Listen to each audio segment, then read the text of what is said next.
Okay, I would like to introduce Harry Moser. Harry founded the Reshoring Initiative to bring back manufacturing jobs to the United States after he had worked for GF Agi Sharmi, starting as president in 1985 and retiring in 2010 as chairman emeritus. Largely due to the success of the Reshoring Initiative, Harry was inducted into the Industry Week Manufacturing Hall of Fame 2010 and was named Quality Magazine's Quality Professional of the Year for 2012. Harry participated actively in President Obama's insourcing forum at the White House and won the January 2013 Economist debate on outsourcing and offshoring. Harry received a BS in mechanical engineering and an MS in engineering at MIT in 1967 and an MBA from the University of Chicago in 1981. So thank you, Harry, for joining us. Thank you, Maureen, and thank you, everybody, for coming in for the morning. It's going to be a long session, and I'll do my best to make it as pleasant and get it to go as fast as possible.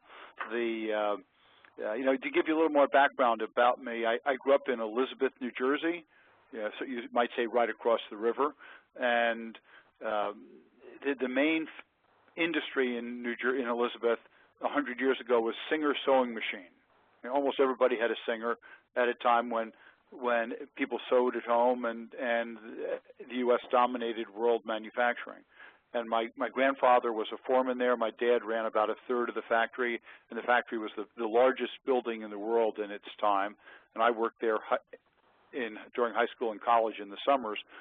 And I drove past 10 years ago, and it was all gone. Some of the factory was there, but it was nothing. It wasn't Singer anymore. Everything that they make is made somewhere outside the country.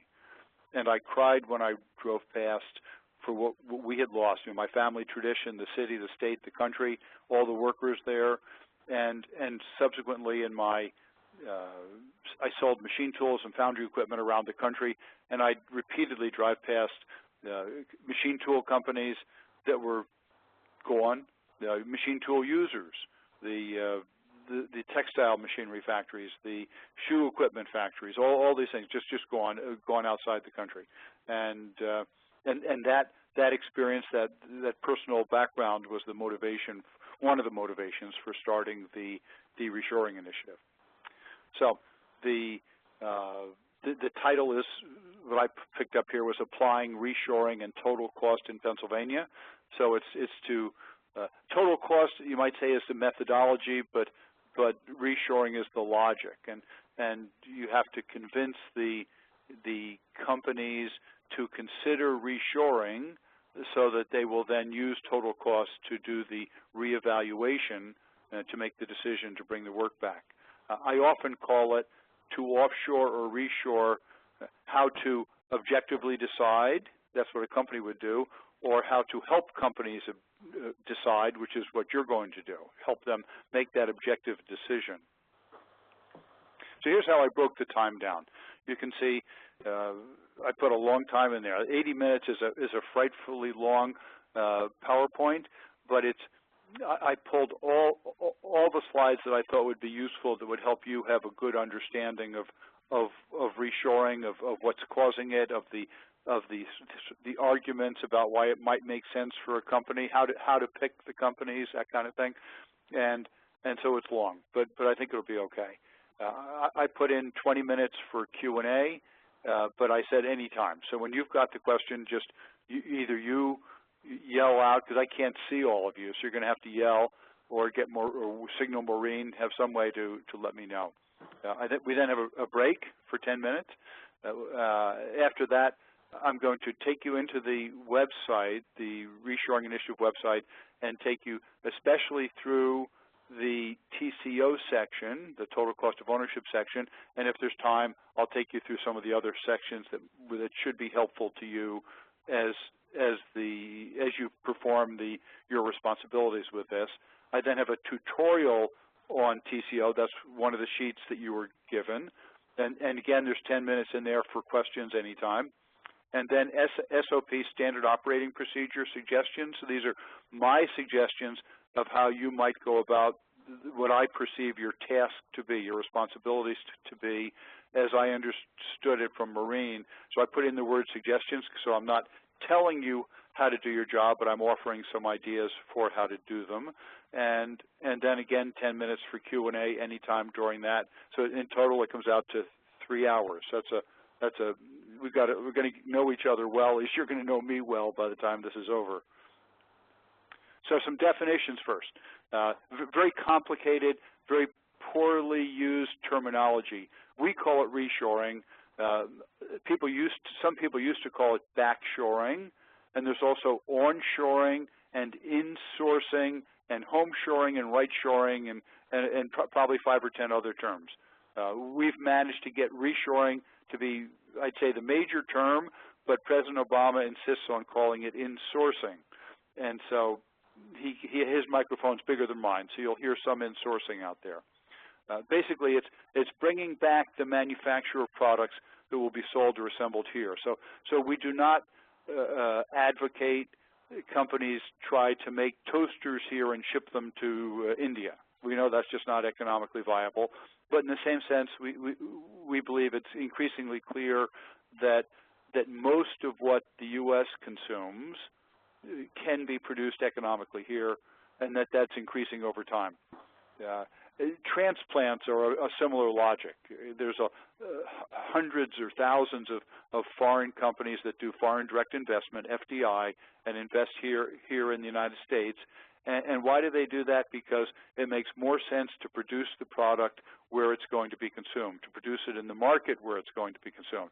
And in the same sense, why does GE, with their appliance park in Louisville, decide to bring back water heaters to be produced in Appliance Park? Because it makes more sense to produce it near where the product is going to be consumed. So transplants and reshoring are driven by the same logic, and therefore the total cost of ownership system that we're going to present, the whole reshoring logic, you can use both with your current local companies to help them decide to reshore or not offshore, and also to help foreign companies decide to locate in the U.S. and hopefully specifically in Pennsylvania.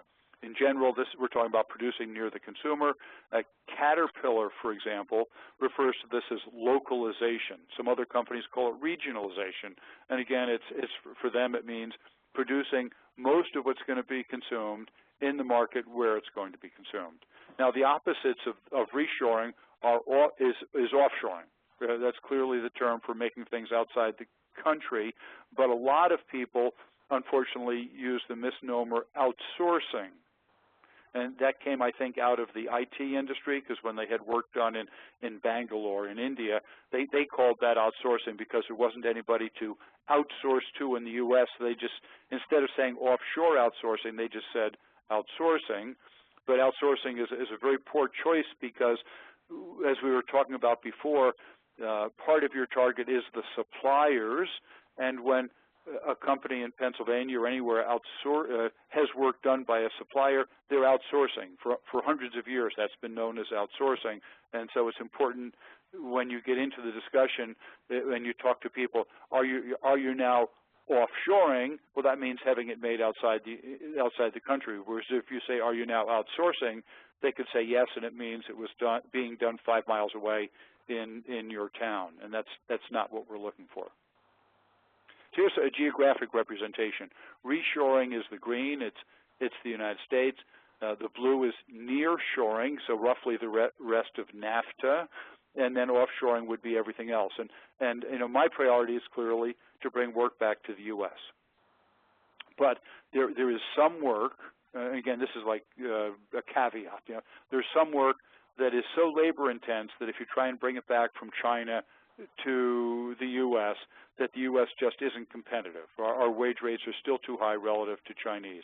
And for that work coming back, it might make sense for the work, for a portion of the work to come back into, say, Mexico, which now has wage rates about the same as China's, and obviously has a lot smaller logistical penalty. So if you want something to wind up in Pennsylvania, bringing it up there from Mexico is a lot easier than bringing it there from China. And so Sometimes it makes sense to split the work, put the more labor intense in Mexico and the more skill or capital intense into Pennsylvania, into the U.S. And if that's the case, then for the U.S., it's better to be part of the winning team than all of the losing team. And if not being willing to cooperate, say, with Mexico is the only alternative, then that's losing. So I'd rather win. Then offshoring is everything else in the world. So here's another perspective on this. So if you're dealing with a big company and they say, well, reshoring, that sounds like nationalistic stuff. We have to have a policy that works everywhere in the world. Well, this does work everywhere in the world. So if you're dealing with a big company and they have a factory in Brazil that supplies all of South America, say, well, then from the perspective of that factory in Brazil, reshoring is bringing it back to Brazil, and nearshoring would be bringing it back to the rest of South America, and offshoring would be everywhere else, including the U.S. So we have like affiliates, not quite chapters, in various countries in Europe, and we have interest from Japan and Australia and many countries around the world, because every country would prefer to make most of the things that it consumes. And if we got to a world where every country was self-sufficient, then the U.S. would be the one that benefits the most, because we have by far the biggest trade deficit.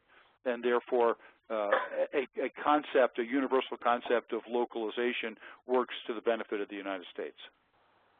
So why did offshoring happen in the first place? You have to understand how you got here, like root cause, to understand where you're going in the future. And there was a herd mentality. Companies read about the Chinese miracle. They heard about a market of 1.3 billion people growing at 10% a year. They saw wage rates that were 5% perhaps of the U.S. level, maybe even less. They saw their competitors going there, and once the competitor announced that it's going there, it's very hard for the company to ignore that, because they can imagine the competitor prices coming down by 30%, and if they don't come down, then they're going to lose their market share, so they go.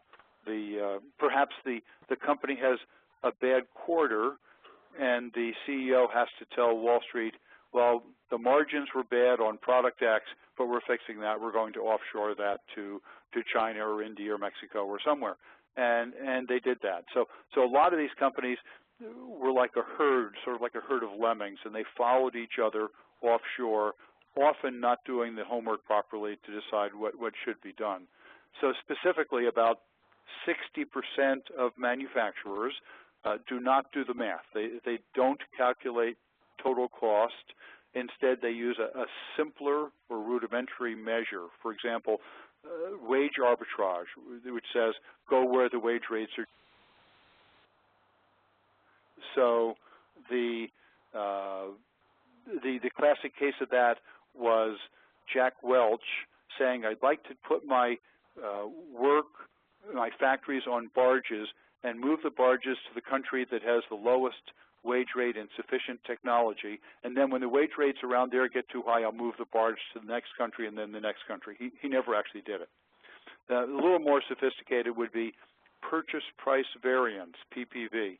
So most supply chain managers, purchasing agents are measured by this. Last year, they package of things for $100 million, and next year they're supposed to buy the same package, the same quantity for $95 million, and that difference is the purchase price variance. Then landed cost would be price, like in purchase price, plus duty, plus freight, plus packaging, roughly what accountants would call landed cost. A little more sophisticated. Some would even talk about total landed cost and think they've gotten pretty good, and they might add in 2 more factors. So maybe now there's 6 cost factors that they're looking at. But even at that level, they're missing 15 to 20% of the total cost as we would calculate with total cost of ownership, which has 29 cost factors in it and space for people to add even more. So, again, how did this happen? Why didn't people do the homework properly? Well, the tendency for most of them was to, when they compared offshore versus local or domestic, they just say the price is lowest offshore, make that decision, more or less the purchase price variance concept that I described.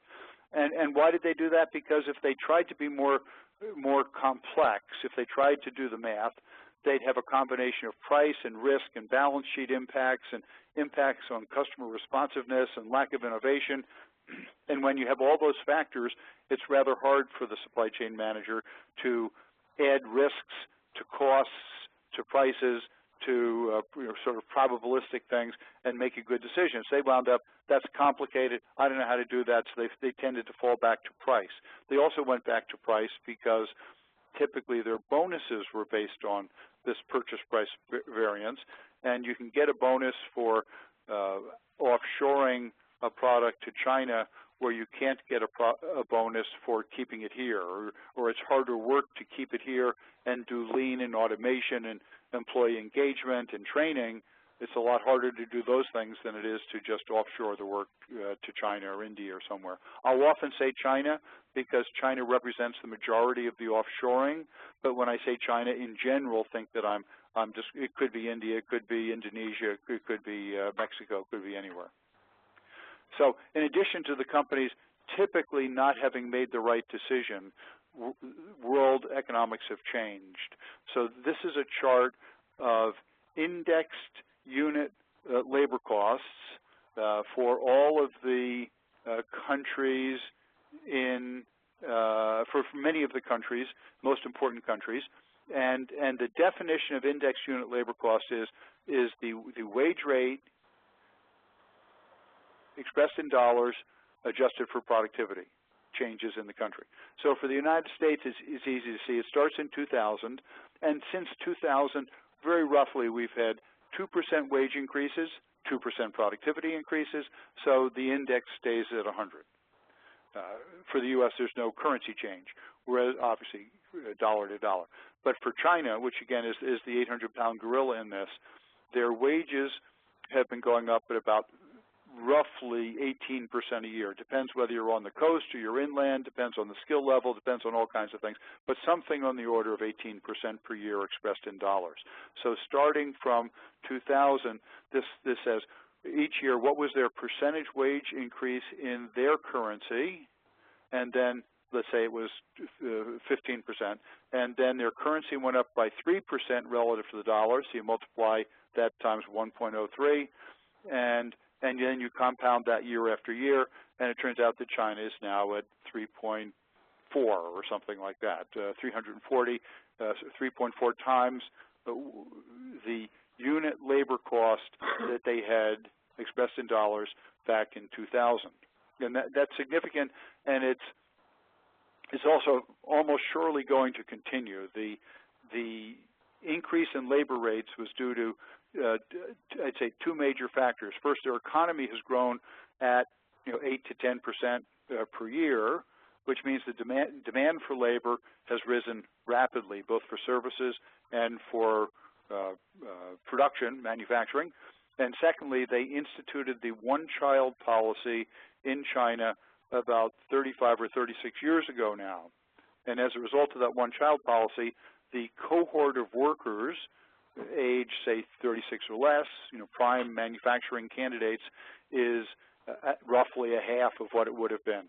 And their workforce size has been dropping at about 3.5 million people per year for the last year, this year, for the foreseeable future. And now they're starting to loosen up a little bit on the one-child policy, but that means that 19 years from now or something like that, they will have a larger workforce, but that 19 years gives us a great opportunity for their wages to go up and us to become relatively more competitive. Here. Okay, so because of these changes, Boston Harry? Consulting Group, yes? Harry, could you just go back to your last slide? We have a Sure. question. Great. Harry, my question is, I just wanted to clarify, that's not simply then a graph of the change in labor cost. It is, as you may mention, adjusted for the productivity of the manufacturing workforce? Yeah, so for example, for the U.S. it was wages up by 2% and productivity up by 2%, therefore the unit labor costs, the indexed unit labor cost stayed the same, whereas in China it was perhaps 15% wage increase in yuan, maybe 3% in currency, that makes about 18, and then maybe their productivity went up by 6% per year, which gives you a 12% unit labor cost increase, and so you've got something like 12% compounded over those years. The productivity then measured by the total output of that country over a period of time, divided by the manufacturing employees that contributed to that output? In most countries, at least in the U.S., productivity is measured by value added divided by factor inputs. So it would be value added, which is roughly the selling point of the product, the selling price of the product minus the purchased component inputs. So therefore, the value that was added by labor within the factory or within the company, the change in that value per worker hour is how we measure productivity, and I believe China does it the same way, but I don't know. Thanks. Okay. So because of these changes,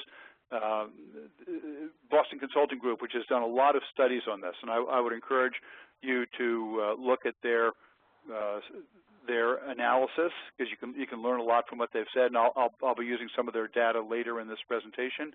But they've said that they expect net labor cost for manufacturing in China and the U.S. to converge by around 2015. Now, what they did not mean was that labor cost per hour would be the same. They did not even mean that labor cost per unit of output would be the same. But what they meant was that back to, say, in 2000, their wage rates were so low that you almost didn't have to calculate them. They were so low. And now those wages, expressed in dollars, are up 5 times, 7 times, something like that. Productivity is also up, but their labor cost per unit of output is up 3 or 4 times. So now it's measurable, and the productivity in China on average is about 1/3 of what it is here. And so you've gotten their labor cost per hour up to a reasonable level. You adjust that for their productivity on the average being about 1/3 of ours. So then you're starting to get the difference between their labor cost per unit of output and ours is coming to some measurably close level. And then what Boston Consulting Group says is take a hard look at the total cost, because when you produce a product in Pennsylvania to sell in Pennsylvania, well, it's here and it's ready to go. Whereas if you produce it in China, there's the duty and the freight and the packaging and all the other costs that the total ownership system helps you calculate. And in effect, what Boston Consulting Group is saying, that this labor cost per unit of output has gotten close enough that when you add all those other costs in, that now that total cost will be higher for the product made in China than the product made in U.S.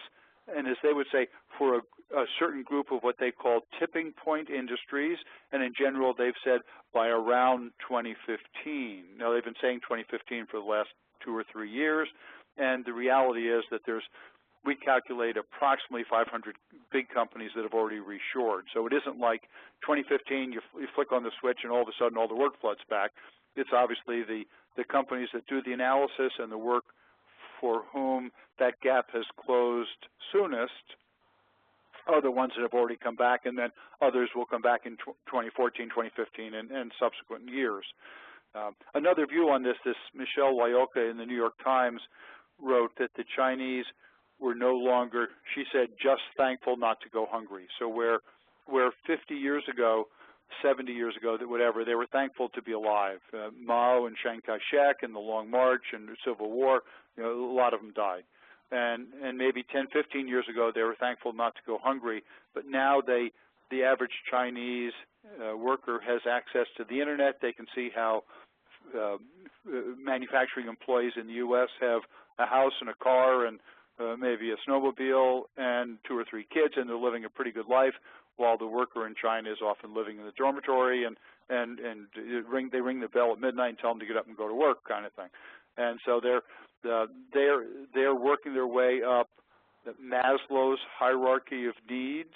Most of you should remember that from school, and this is a perfect example of it. And they're working their way up that at probably a historically high rate, and that's wonderful for them because they're getting more, and it's wonderful for us because it makes us relatively more competitive. In fact, as Boston Consulting Group has said, the U.S. is now, and presumably will stay for the foreseeable future, the most competitive developed country in the world. So we're at the point where most things can be made here more competitively than any of the other developed countries, and our manufacturing cost has gotten close enough to the cost in specifically China, so when you look at all those total costs, it makes more sense in many cases to make it here than to ship it in.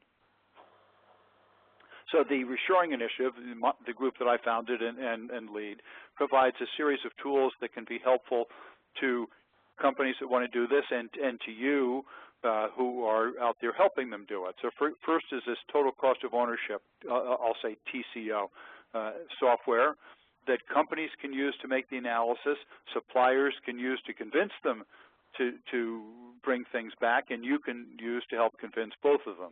And basically what that does, the total cost of ownership system does, is lets you go in, and I'm going to show you this later, pick a country, let's say China and the U.S., put in the price, which could be a purchase price or it could be an ex-works price from your own factory, and then answer a series of questions, I think 26 questions, and then for each of the countries' sources, it'll calculate 29 different cost factors and add them together. So now instead of the supply chain manager looking at risks and looking at costs and looking at prices and complications, it helps them quantify all those things and come out with one number for each source and be able to therefore make an apples-to-apples comparison instead of having grapefruit and oranges and tangerines scattered all over the table.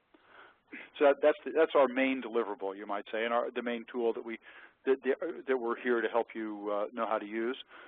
Second is this online library. It is just coming back online. It was corrupted, and we had it completely rebuilt. So it's amazingly better than it used to be. Just about fully operational now, but you can go in and use it, and it has 867 articles in it. So every time we find an article on reshoring, especially if it mentions real companies doing real things, the article goes into the library. And you can go in there and sort by, I'm interested in what's coming back in machinery from China to Pennsylvania because of quality or because of price or because of whatever, and it'll find all of the articles that meet those characteristics. It'll give you thumbnail sketches on them, and then you can find who's actually doing the reshoring in Pennsylvania. And I'm going to show you the ones that we've found. So it's very useful. For example, if you're going into a company in your area and trying to convince them to consider reshoring, and you know that they make appliances, well, you'd go in, look under appliances, and you'd find GE, and you'd find Whirlpool, and you'd find Roper, and perhaps some others, and then you could copy those articles and take them in and say, well, it's working for these other companies that are roughly your competitors. They've found that it's the way to go now, and they've completely reversed their offshoring to reshore. How about if we talk about helping you see if it would now be time for you to do the same thing? So that's the library.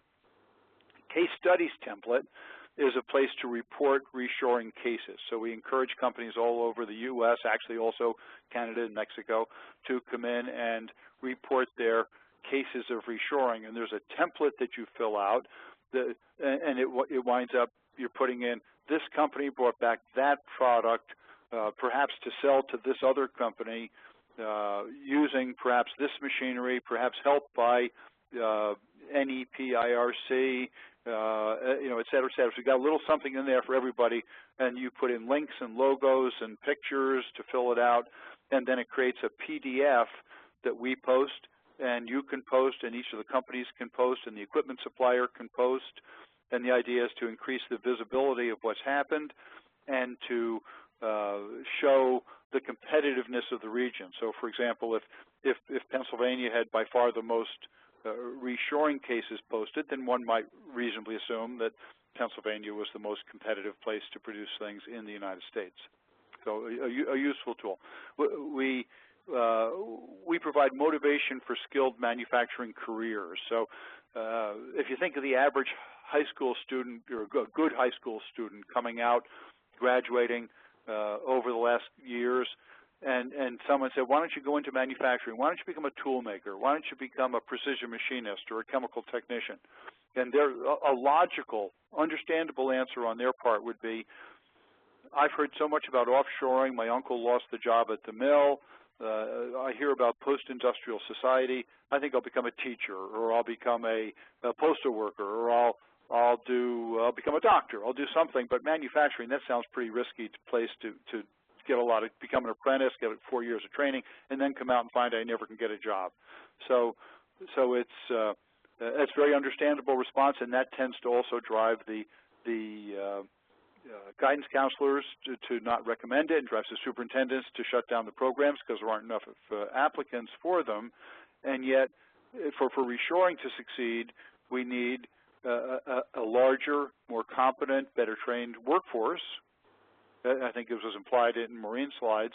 And at the same time, for that training to happen, there has to be recruitment, and you're not going to get recruitment unless the student, the guidance counselor, the superintendent believes that reshoring is actually happening. So it's there's a nice synergy between the two. Reshoring needs recruitment, and recruitment needs reshoring to succeed. So the total cost of ownership, the TCO estimator, and we call it estimator instead of calculator, because it's not. We try not to imply that it's got 0.001% accuracy kind of thing, but that it's a good estimate. Provides the single total cost. It's flexible.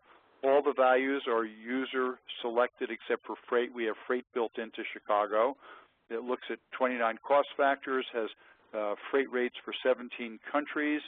It comes up with a current value, meaning what that total cost is today, and projects it 5 years into the future based on the user's estimate of wage increases and currency changes for each of the countries.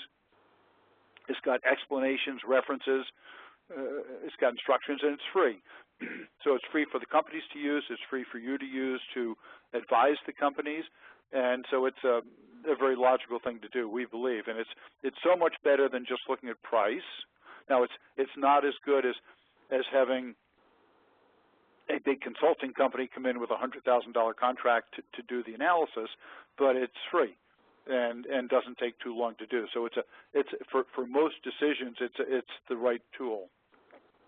So to give you a feeling for it, here's some of the data, far from all of the data, but some of the data that would go into the calculation.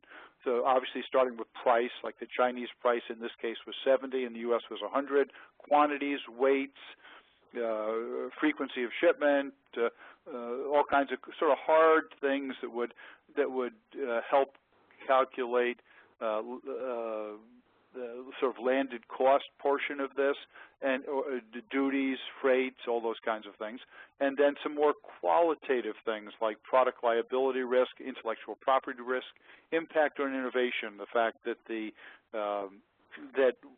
that when you keep your factory in the same building as or reasonably near to your engineering, that innovation, product innovation, process innovation occur more effectively. And I'll talk a little more about that later. So you've got a series of inputs like this, and this is what the automatically generated output looks like. The $70 Chinese price, the $100 U.S. price. So typically the supply chain manager would look at that and say, $30 difference, 30% difference. I've got 12,000 units a year, so that's $360,000 of purchase price variance if I offshore the work to China, and that's a third of my annual target, my objective, I'm going to get my bonus. Obviously, we're going to send this product off to China. But if we can convince that individual to use total cost and see that for China it's 98, in the U.S. it's 108, because some of the total cost things apply to the U.S. also, but see that now it's down to 10% difference, and then assuming conservative rates of Chinese inflation and currency appreciation, so a total of about 15% instead of the historic 18, and for the U.S. 2 or 3%, you wind up in about 3 years having the Chinese total cost be higher than the U.S. So the idea here is that having done this, hopefully the individual would say, I better not send any more categories of work off, and we should start looking at either expanding, hiring more people, getting people well trained, buying more capital equipment, or finding local suppliers to meet the demand as it makes sense, not just to do the work that we now have here, but the work that is offshore and strategically makes sense to bring back over the next 2, 3, 4, 5 years. And obviously every part's going to be different, which is why we have the dynamic nature of the calculation, that you customize the calculation to each of the components, and it turns out that there's going to be a wide range of variation between them. Another form of automatically generated output looks like this, and there's two graphs. The one in pink is for China, and the one in blue is for the U.S. And so this accumulates the total cost, starting with the hardest or most quantified, you might say, numbers on the left, and so price, cost of goods sold, more or less landed costs, adds in other hard costs like carrying cost of inventory, travel costs to check on the supplier. So real cash costs that everybody knows are real, and then increasingly gets to more subjective costs out here, like various kinds of risks or strategic implications or green implications. And so the purpose of this chart is so that in the company they can see that of this $30 initial price gap, you're down to maybe $14 just with absolute hard, firm numbers that everybody agrees on. They can agree on the inputs. They can see in the TCO estimator the formula by which the calculation is done. They can check the formula by running the calculation themselves on their calculator and say, yeah, I agree with the input, I agree with the formula, and yeah, it puts the right number in based on the formula. Therefore, I have to accept this reduction to 14, and then they can argue in here on what the political instability risk or the strategic impacts are. But at least you're for sure from the bean counter get credit for the reduction to this level. So what do you learn from having done the calculation? Here I've shown total cost at 100%, and by going through a range of products from China and using the user input data and the calculations that come out from it, that landed cost on average is 87% of that, and purchase price on average is 77%. Therefore, the red portions are, on average, how much is ignored by using those more simplistic measures. And I think that the reality is even more stark than that, in that we agree that it's not time yet for everything to come back, but maybe for 25% to come back. So that 25% would be the ones where those red portions are even a higher percentage than at the average level. Another way of looking at this is that for the Chinese cases that we looked at, that if you looked only at price, the U.S. had the advantage 5% of the time, but if you looked at total cost, we had the advantage 53% of the time. Now, I think that's probably a little extreme, and conservatively, we say that about 25% of what companies have offshored would make sense to bring back if they shifted from price to total cost. Now, it's one thing to say that economically it makes sense to come back.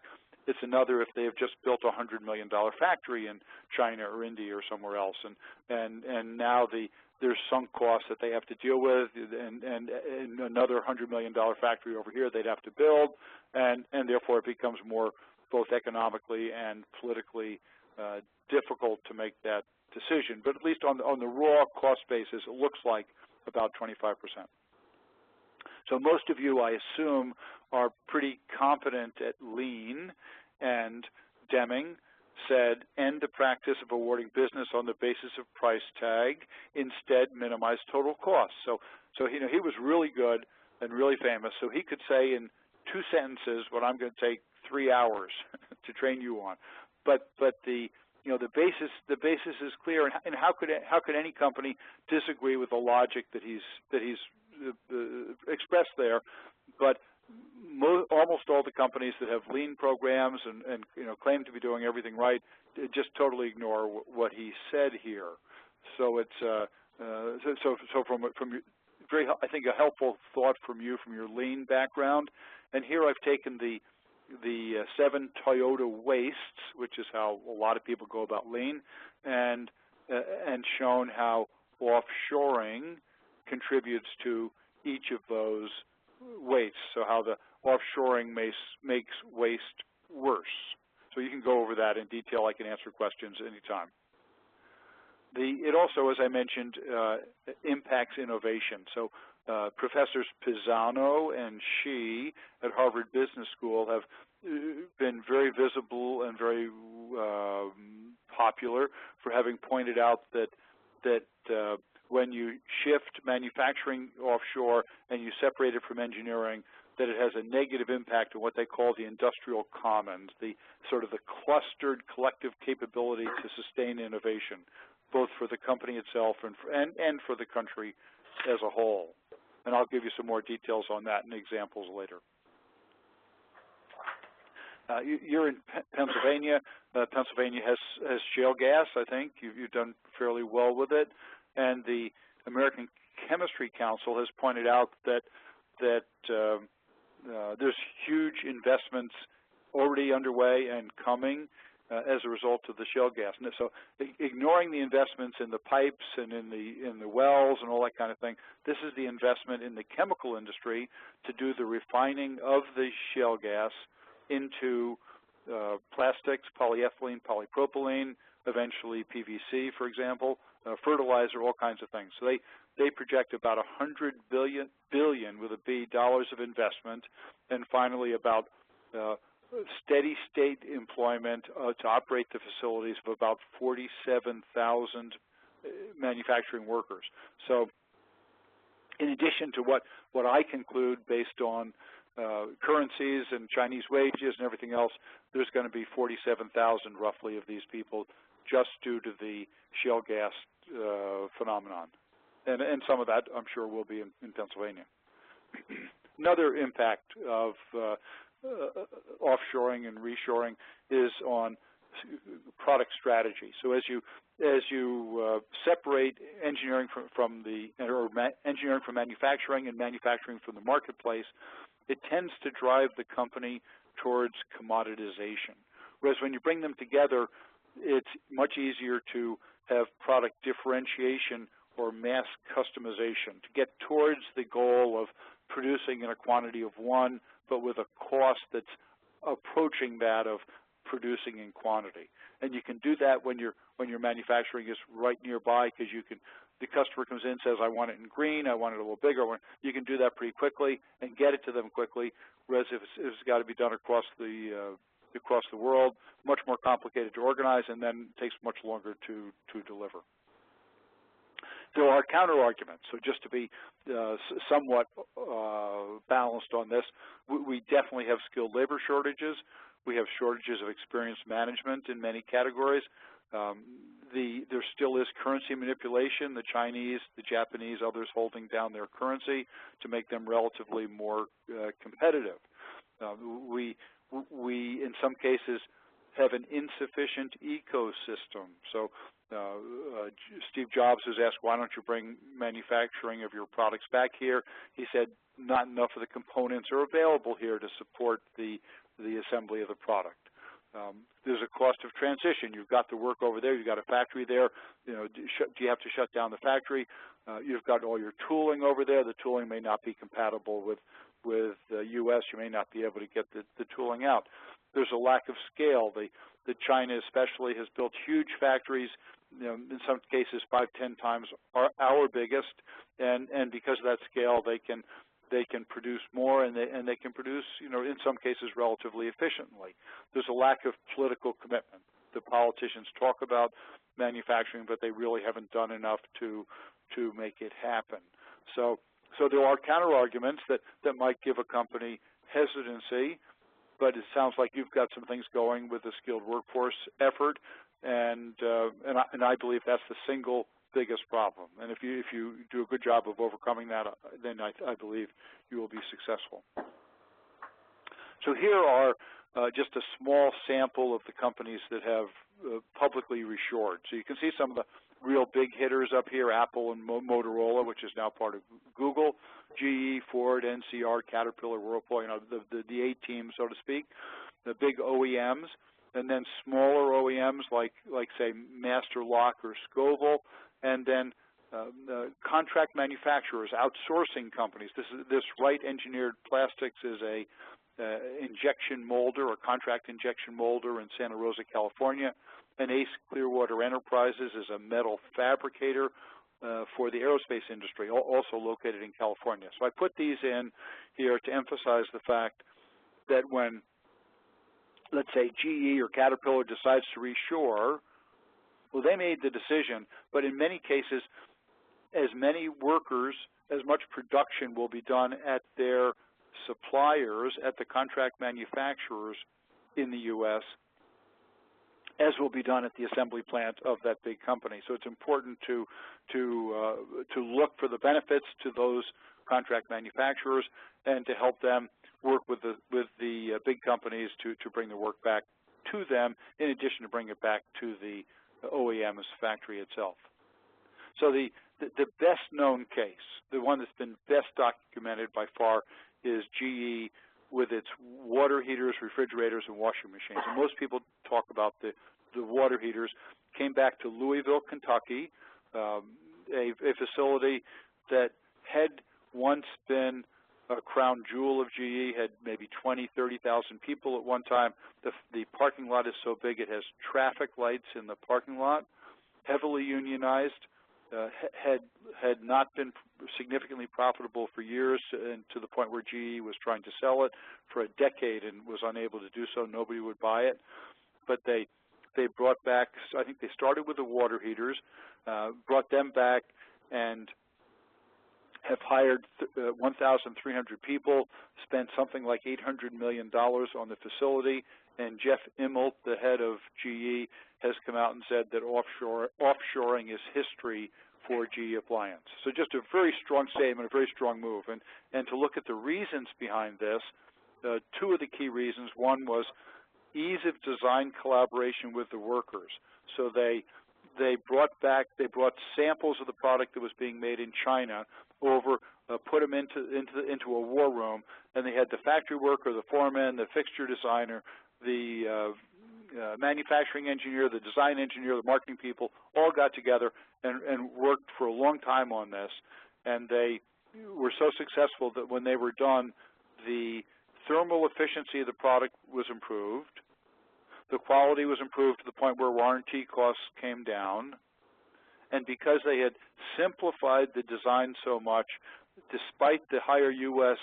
wage rates, they were able to sell the made-in-USA product at about 20% less at retail than the made-in-China product was sold at.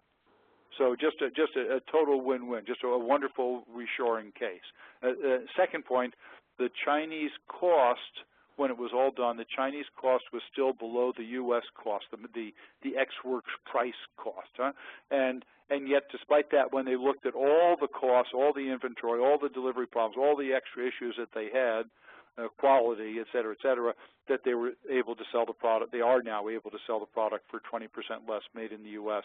than what they were able to do with the Chinese product. So, to me, this is just an excellent example that they've achieved, and you could, challenge companies in Pennsylvania to achieve. Another more recent case, this is roughly in the last 12 months, that Motorola has brought back production of its Moto X, which is its high-end smartphone, to a factory in Fort Worth, actually run by Flextronics, which is a contract manufacturer. The factory happens to be Nokia's, previously was Nokia's cell phone factory. I used to sell them machine tools. I visited it a couple of times. The factory, it says projected, but I think they're already up to 2,200 employees. And in addition, they're going to try to attract Asian suppliers as ecosystems. Remember I mentioned the difficulty of ecosystems. Well, if you put a big enough factory in, some of those suppliers will come over, do foreign direct investment, and locate near the assembly plant. So down in Georgia, North Carolina, Alabama, where most of the auto transplants have gone in, when Mercedes or Toyota or whoever puts in a big assembly plant, all kinds of U.S. and homeland suppliers come in, build factories around, right in the area around that assembly plant to supply them. So this is a good case. Here's a case of a glass wall curtain manufacturer, so those blocks of glass that people make interior walls, I think, out of. And this is a fair-sized company, $50 million in the Bay Area of California, and they were planning to move to Mexico because of labor costs. And Bill Brown, who's an employee of Manex, which is the Northern California MEP, used the total cost system as one of the tools to convince this company to stay in California instead of moving to Mexico. So a win for the country and a win for total cost. So here's some Pennsylvania cases, because I think your clients, the companies you work with, will respond best to Pennsylvania cases. This is Armstrong Tile that brought back their luxury vinyl tile from overseas, and actually said that they were more profitable doing so. They actually cut their costs. Redding, truck body manufacturing in Redding, Pennsylvania, and you can see the reasons why they've done so. The kind of costs that we ask people to calculate: travel cost, customer responsiveness, lead time, inventory considerations. At Unilife over in New York brought back pre-filled syringes. In this case, it was regulatory. The FDA compliance was the main reason they came back. And when you're doing it in your own factory here, you can make sure that you're compliant with the FDA, which is obviously essential in that kind of business. And when it's being done in China, especially if it's been outsourced, much harder to be sure that that you're compliant with the FDA. Foxconn, which is the contract manufacturer that does most of the work for Apple and has 1-point-something million people in total, mainly in China, put a $30 million investment into Harrisburg, 500 skilled jobs. And I've heard different stories, whether it's actual manufacturing or it's more analytical and engineering. But in any case, it's manufacturing, and they have brought it back here. So a great company to come back. If that's a transplant, we would call that a transplant rather than reshored, because it's one of those offshore companies building factories here. This is a very famous case, Kinex, that has brought back the production of toys. They make a simple building block kind of toy, and $100 million investment, and have wonderful publicity. They're part of the Rodon group, so if you Google them, you'll find lots and lots of cases. They're just been a very successful company, and they would be a good case. If you can bring toys back in quantity, then you should be able to bring most things back. Here's another toy dozer in Pendle. Came back from Mexico for the same kinds of reasons. This company it makes gearboxes and came back from China to Earl Township. LED lighting company, China to Boyertown, and had, again, similar kinds of reasons for doing it. Now, this isn't a company, and it's not quite reshoring, but it's somewhat similar. So you might find it possible to interact with government entities also. So the when the Guffels Bridge was built, because of past issues at other bridges such as the Verrazano and the Bayonne Bridge, it was decided to reshore and do all of the steel fabrication here in the U.S. That was $1.5 billion total project, 1 million man-hours of local employment. A similar example was the Bay Area Bridge in California, which did not do this and offshored $1 billion worth of steel fabrication to make the Bay Area Bridge because it was cheaper, ignoring the impact on the local economy and the taxes that would be paid, et cetera, et cetera. So we think it's I don't know if it's within your scope, but if you can help public entities make better sourcing decisions, then I would suggest you also try that.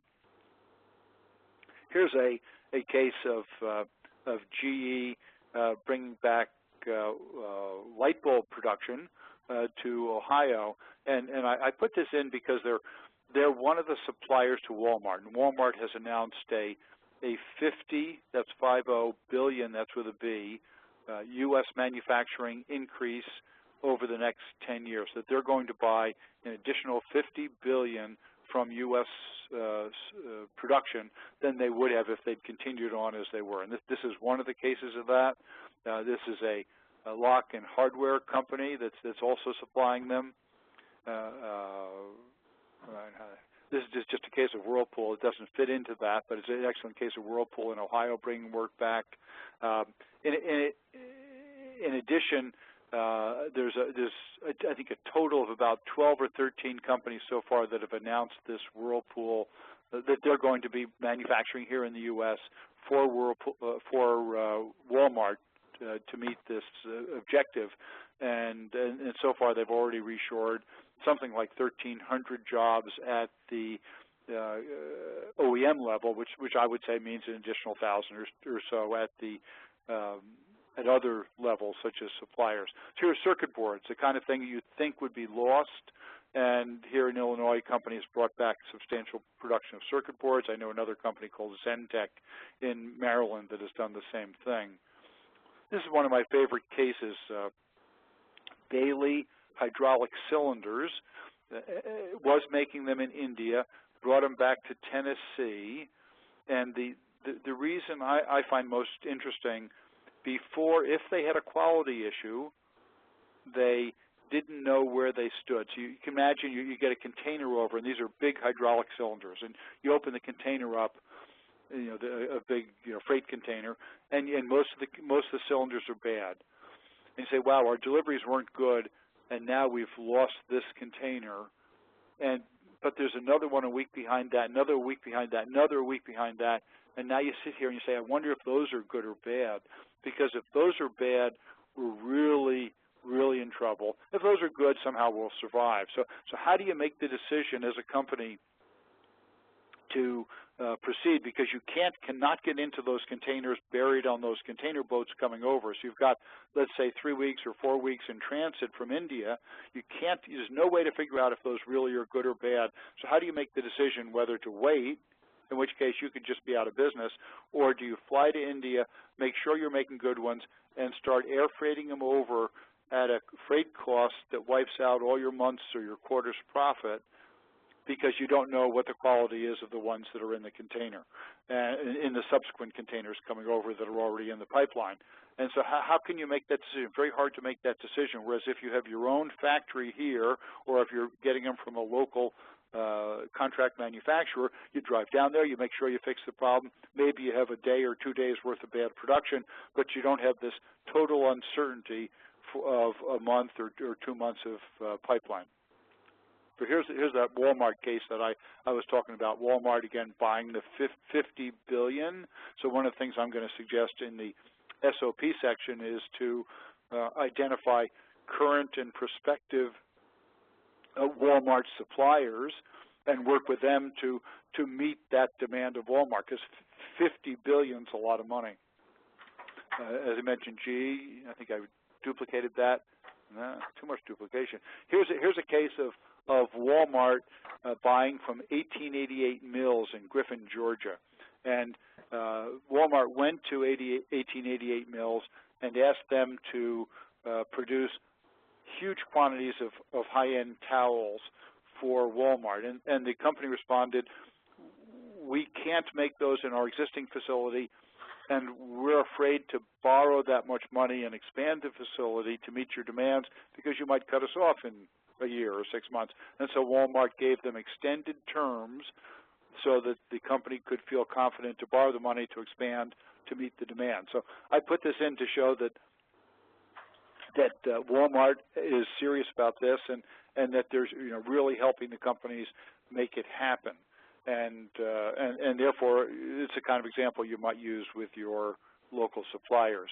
Another interesting case, Scoville, this isn't a Walmart-related case, brought back button production from China to Georgia, because all the standard reasons that I've talked about before, but also the annual holiday in China. Each year, they shut down from, I think, roughly mid-February to mid-March. They shut down for about a month. The factories do. The employees go home.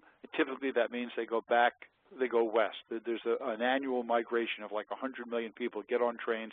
They go back to the village. And each year, 20 to 25% of the employees did not return from the annual holiday. They found a better job. They found a girlfriend. They had to stay home with the parents. Something. They didn't come back. And you can imagine for a company to lose 25% of your employees in a year, that'd be tough. To lose that many on one day is just horrible. You've trained them on lean. You've trained them on the processes, and now you've got to go out and start looking for more people. So this is one of the things that convinced Scoville to come home. I already gave you that one. Bad. Down. This is my favorite case, Whammo, that has that brought back Frisbee and hula hoop production from China to California and Michigan.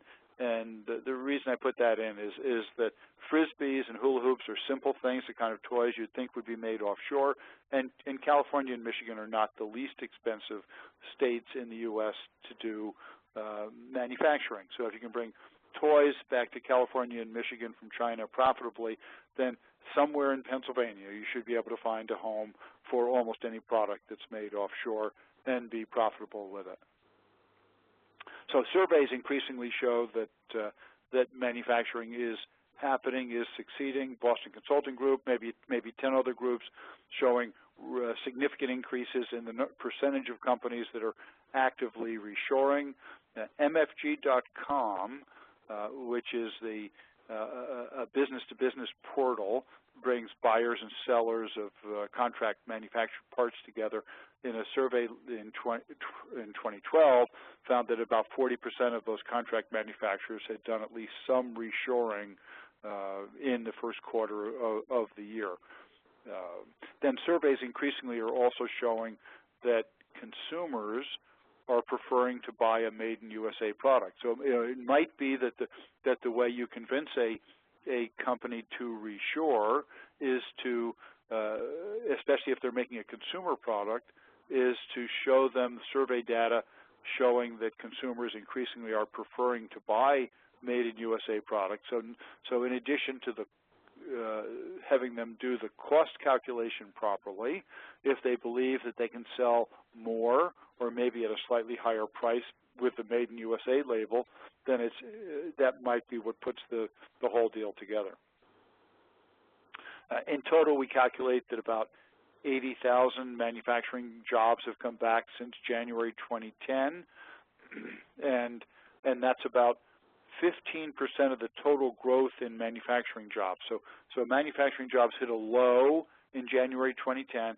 Since then, they have increased 550,000 roughly, changes month to month. And of that, maybe 15% has been just due to reshoring. And if you add the multiplier effect, maybe that's 160,000 total jobs. So it's significant. Another way of looking at this is what's happened to the rate of new offshoring each year and the rate of new reshoring. So if you go back roughly 10 years, and these are very much estimates, offshoring was increasing at maybe 150,000 per year, and reshoring nobody was talking to, but maybe 2,000 jobs a year were coming back. It was essentially not mentioned, not recorded, very rarely happening.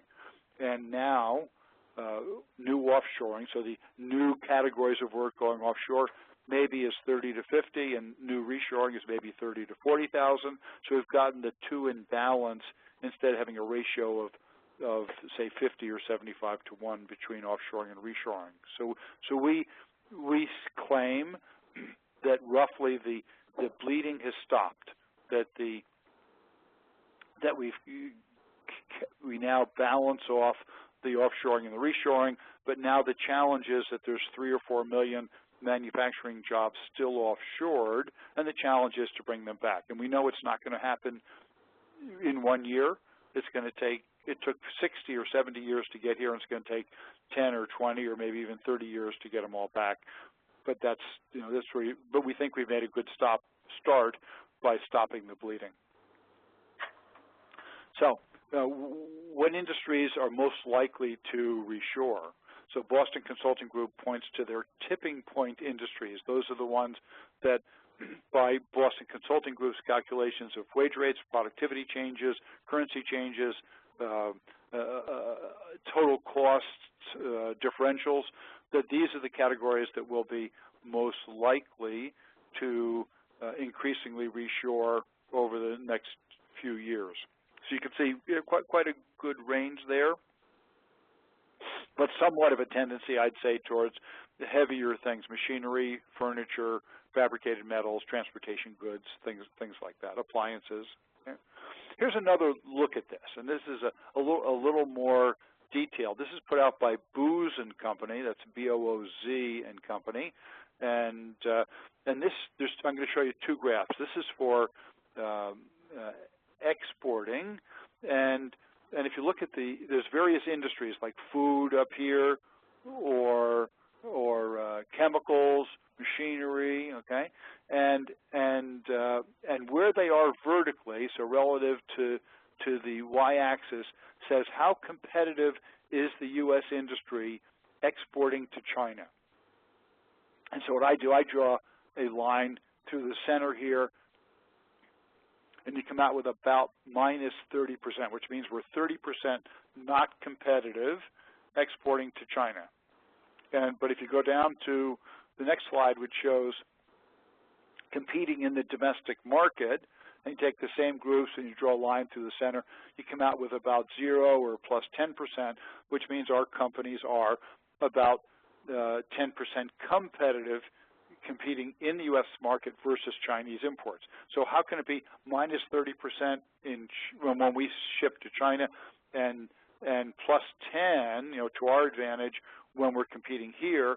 Because when we ship to China, we have 20 or 25% of hidden costs, all the things that the total cost of ownership estimator calculates, and when China ships here, they have 20 or 25% added on.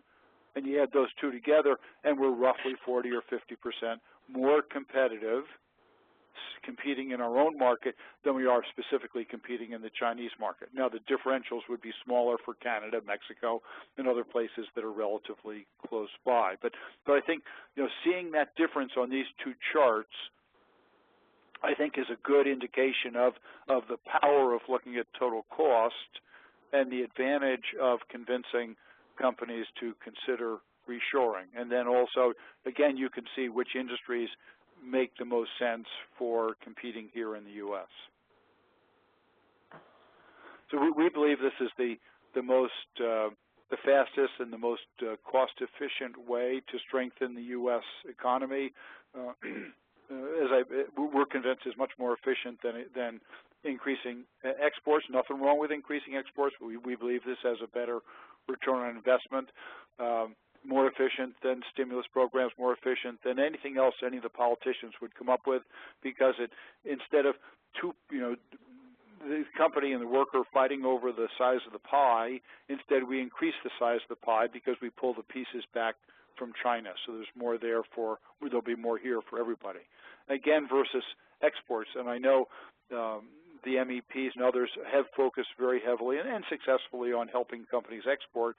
There's distinct advantages for reshoring. There's the TCO costs. There's a company in a familiar legal and regulatory system. You've got a huge home market versus overseas. Exchange rate issues, the fact that it's quick, language issues, all these things, much simpler, especially for contract manufacturers. You know, it's one thing for a Caterpillar or a GE jet engine to export because they have almost a unique product and a huge brand, whereas for your typical foundry or machine shop or plating company or something like that, there's somebody in most other countries that can do more or less what they do. And when our company is shipping to that other company, we have all those extra costs. So we say, let's keep doing exports. That's great, but let's also focus very hard on using U.S. manufacturers to substitute for the imports.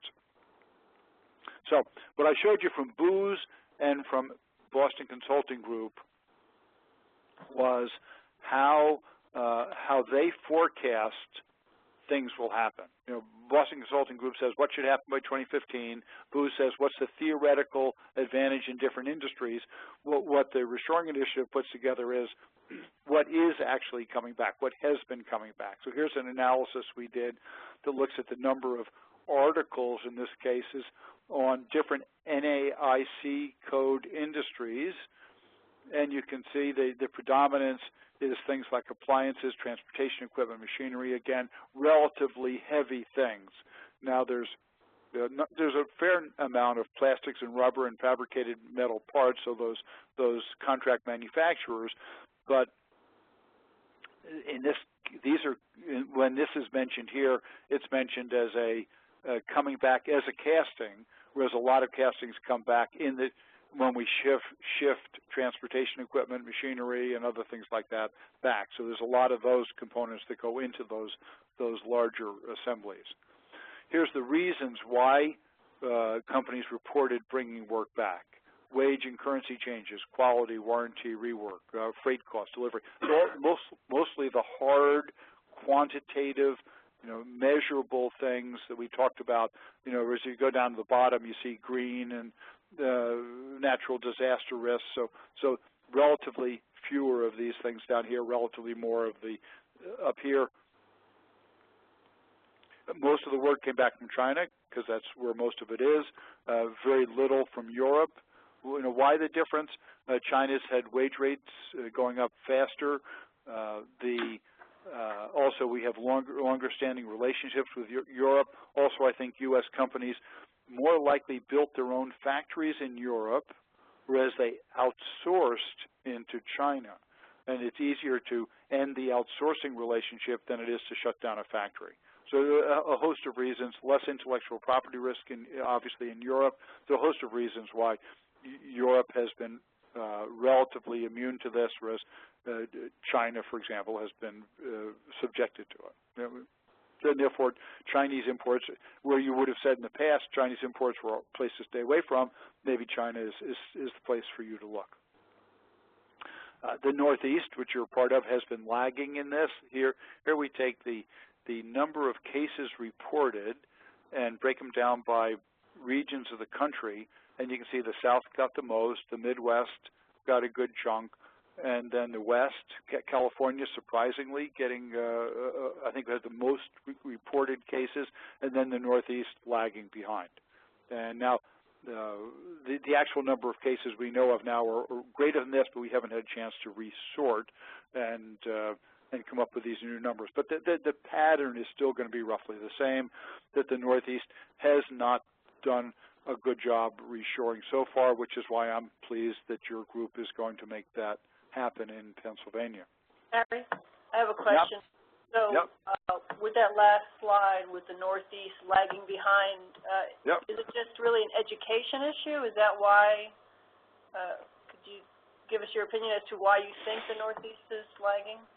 Well, let me tell you why I think the South is leading. Okay. If you go back 100 years ago, work was moving from the Northeast, especially Massachusetts, Connecticut, places like that, to the Southeast because of lower wage rates, non-union, like right to work, all those classic reasons that work was moving to the South. And then it got interrupted, and for a while it went to Mexico with NAFTA, and then it went to China, and now it's coming back to the location that it probably would have gone to if Mexico and China hadn't gotten in the way. So I'd say that's why work tends to go to the South, and it has traditionally come out of the Northeast and to some extent the Midwest. It's gone to the Midwest because that's the industrial heartland, and therefore when if the companies bring it back to their own factory or to a local supplier, it tends to go there. The West is relatively expensive, I'd say. That obviously depends on the location. And the Northeast has been is perceived by companies as relatively high cost. And, heavily unionized, high cost, regulation, less business friendly. Are they right? Well, it depends on your state and your location. I'm sure there's wonderful locations in Pennsylvania where you can be a very efficient manufacturer, and then there's locations in probably in Florida where you can't. So it's somewhat dependent on what town, what county, what have you. But the overall perspective is probably what I've just said, and so it's a challenge to. Let me say also that the tendency has been for smaller factories and smaller batches of work to come back into the Northeast, and the big factories, the 1,000-man factories, the Caterpillars or whatever, tend to come back into Texas and Georgia and Alabama because of all those reasons I just described. So I think you're more likely to win with high-tech, high-skill, probably smaller, like 50-man, 50-person, 100-person kind of operations, rather than convincing someone to bring the 1,000-person factory back into Pennsylvania. But again, very dependent on whether you're in Philadelphia, relatively high cost, or out in the middle of the state somewhere, which would be not so high cost. So another example of this isn't manufacturing, but IT. So IT has been offshored a lot to India, like to Bangalore. And I know at least one company that's starting up a domestic IT outsourcing company in rural Pennsylvania near a good community college where they can train the software engineers, and then let the software engineers stay local to the family, not make as much as they would in Palo Alto, California, but they can get a house for $100,000 or $150,000 instead of $1 million. And so now it starts to make sense to bring the IT back to the U.S. instead of having it go to India or Philippines. And the same thing can happen in manufacturing. Perry, it's Dale. Before we write off the Northeast as far as larger manufacturers, the fact that the Marcellus Shale natural gas byproduct is ethylene, and ethylene is the most or least expensive place for ethylene in the world right now is the United States because of our gas, and particularly the Marcellus Shale adding to that gas supply. Wouldn't plastics manufacturers benefit significantly if they were to locate in Pennsylvania, provided that the refineries and the things that you were saying earlier transpire? I mean, wouldn't that be an opportunity for Pennsylvania? No question. Typically, though, those plastics manufacturers are relatively, if you're thinking of injection molders and extruders and things like that, then they typically are 50-person, 100-person kind of companies, not 1,000-person companies. But no question. I mean, shale is one of your advantages. So what has to happen though in the supply chain is that right now the gas is cheap, and the companies that take it and process it into polyethylene, polypropylene, they're operating at capacity because the new refineries aren't online yet, and therefore they have. Last time I checked, they had not significantly cut the price of the chemicals that they make, PVC, et cetera, because they can run full out and get the big price. As the new capacity comes on stream, they will have to be competitive and cut the prices of the plastics they produce, and then it'll be time for that to happen. So maybe I overplayed it a little bit. I was trying to give you some logic as to what to look for, and trying to reflect what I have actually seen statistically happening.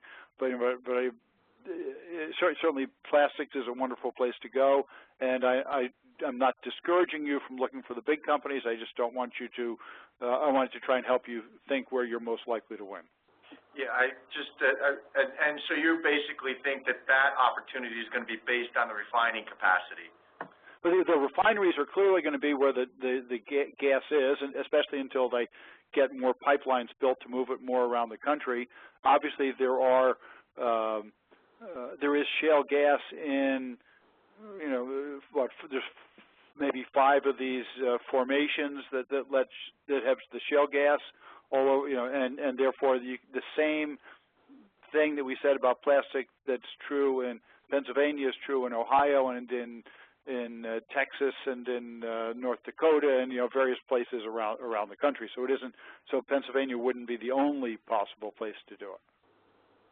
Because we do have plastic manufacturers that are in our client base, and their complaint right now is the refineries are controlling the price of polyethylene and things like that. Exactly what I said. So the price is staying high. I agree, but as they're doing this $100 billion investment in refinery capacity, as they get that done, and then they have excess supply, then they're going to have to cut the price, just like in any supply-demand condition, and get the price down to a level where plastic will be cheaper here than it will be in almost any other place except maybe Saudi Arabia, and then you'll have that unique advantage in some number of locations in the U.S. for plastic. So it's a good time to be talking to them, and I guess someone should be encouraging the plastics companies to get on with it. Is that okay? Thanks. Okay, I agree. I support what you said. This is a forecast of what might happen in the future as we. Depending on what happens, if all companies use total cost, we believe about 500,000 manufacturing jobs would come back, but not instantly, but over time, because you have to build factories and train people. If Boston Consulting Group is right and Chinese wage trends continue, then by 2015, things might be right to raise that to 1 million, but again, not instantly. Still will take years for it to happen. The NIST, which your MEPs are related to, has the Advanced Manufacturing Partnership, which calls for U.S. training, process improvement, automation, lower corporate tax rates, so making the U.S. more competitive. With that, it could be 2 million, and if we could end offshore currency manipulation and do other things like that, maybe it goes to 3 million. So the reason I put this down is to say that just getting people to use TCO could be 25% or something like that of the total, but other things will make it bigger. Like will the Chinese wage trends continue? I say yes. Will the U.S. companies do the things that Advanced Manufacturing Partnership recommends? Well, some will and a lot won't. Will we ever get the Chinese and the Japanese to end currency manipulation? Bush didn't, Obama hasn't. So when's that going to happen? It's been there's bills in Congress to get it to pay, to try and enforce it. Will it happen? Well, it hasn't happened yet. So the reason this is what you see that my crystal ball is cloudy beyond the first row and maybe the second row.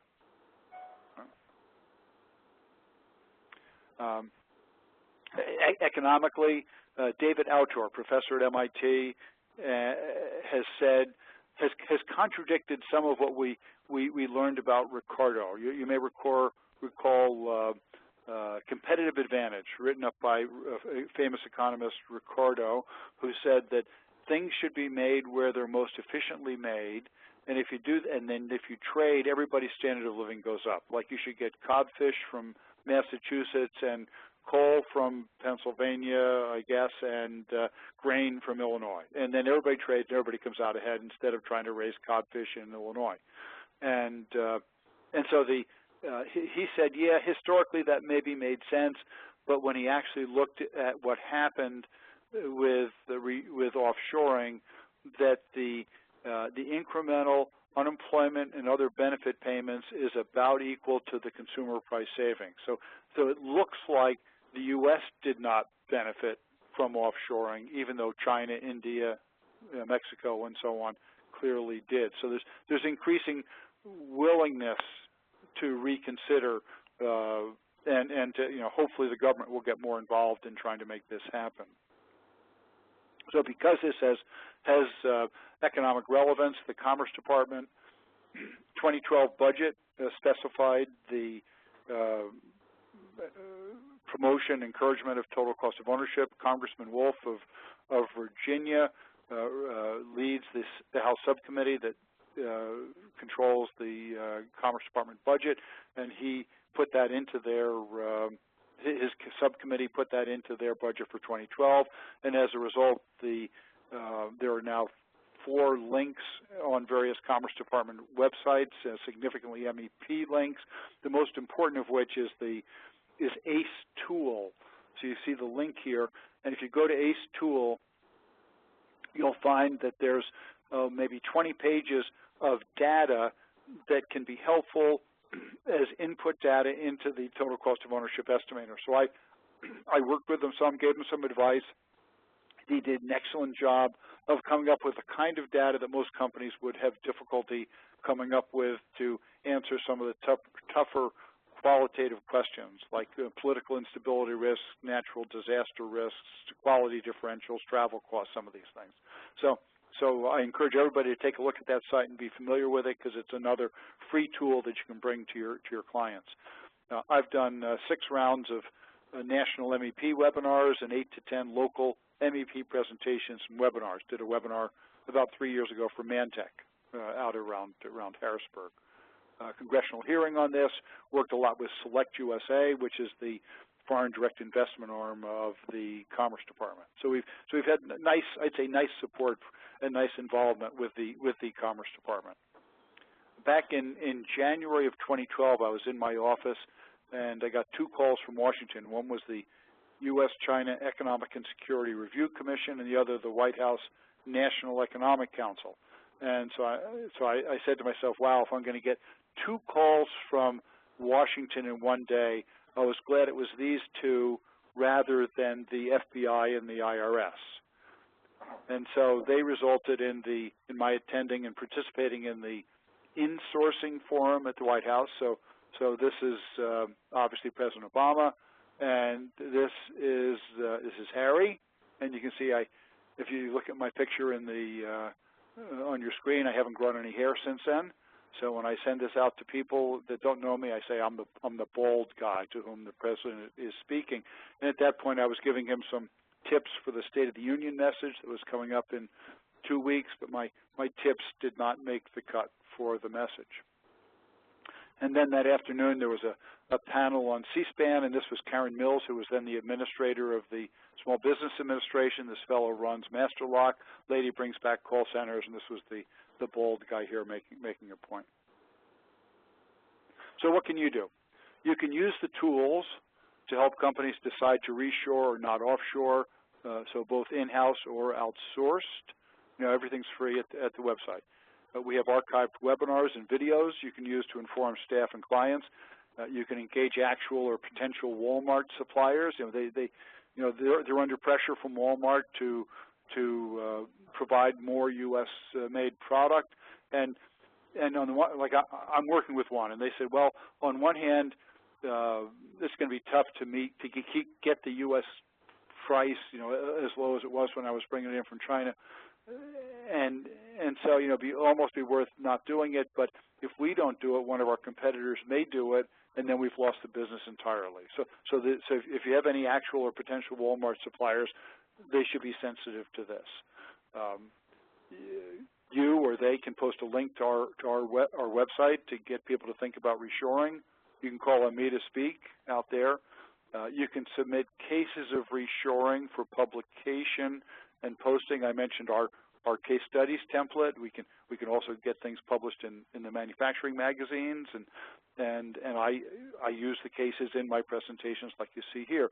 The more visibility you get for Pennsylvania reshoring, so instead of being part of the lagging Northeast, I would try to make Pennsylvania the reshoring capital of the world with the most cases of reshoring.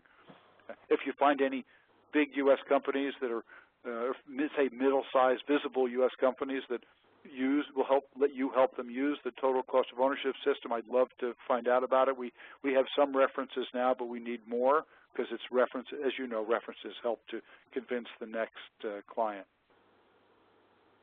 So I think investment's an important part of this.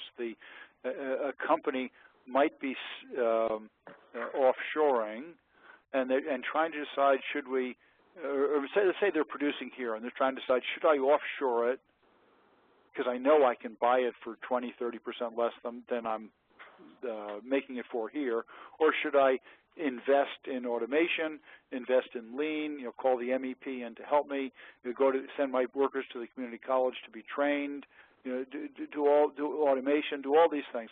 And if they look at the situation, they see that there's a 30% price gap between domestic and offshore, and if they came to you and said, can you and the community college and everybody else get 30% out of my manufacturing cost here? Well, if they're doing a pretty good job, a decent job now, almost surely you cannot get 30% out of out of labor, material, and burden.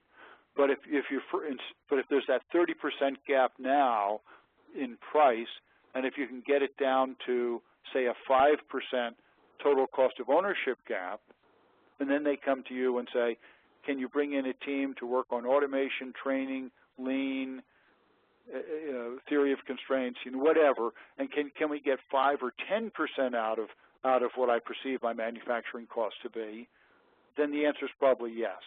So by getting the company to use the right metric, all of a sudden the feasibility of domestic production versus offshoring just got a lot more attractive. And so they don't have to, as I say here, sacrifice quality, delivery, employees, et cetera, to be competitive.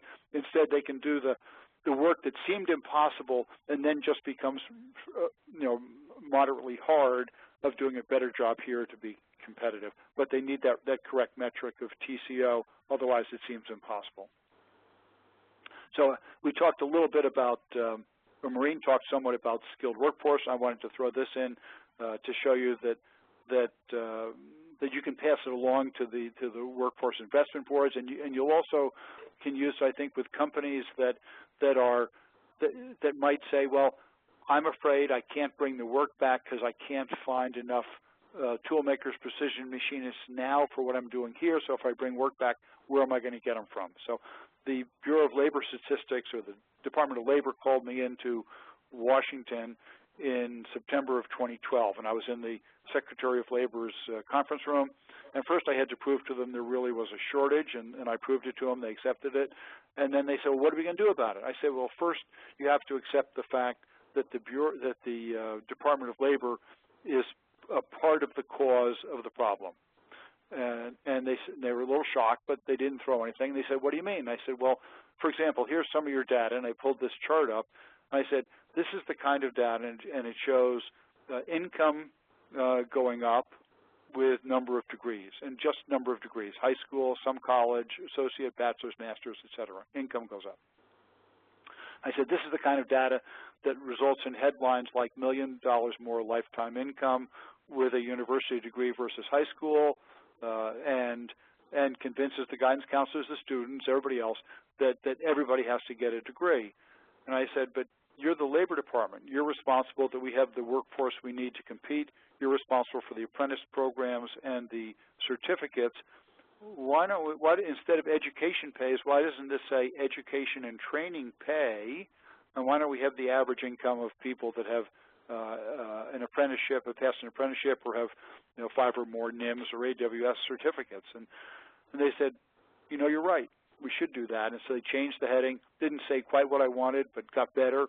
and down the bottom they put data on, they put links to information on apprenticeships and certificates and things like that. So they softened their stance to show that training is also an important part of the solution. So I was pleased to have helped them recognize that. And then, so we have a program that you could pass on.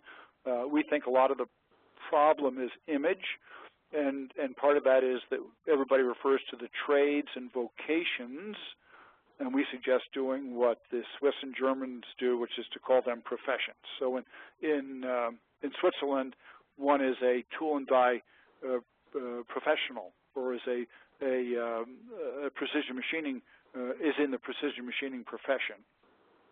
And that alone would help shift the image, shift the recruiting. The other is to get all the companies in your region, again, to report all the reshoring cases, get them onto our website on the case studies feature, and then get the local media, the local newspapers, TV, radio, to report the reshoring case of the month.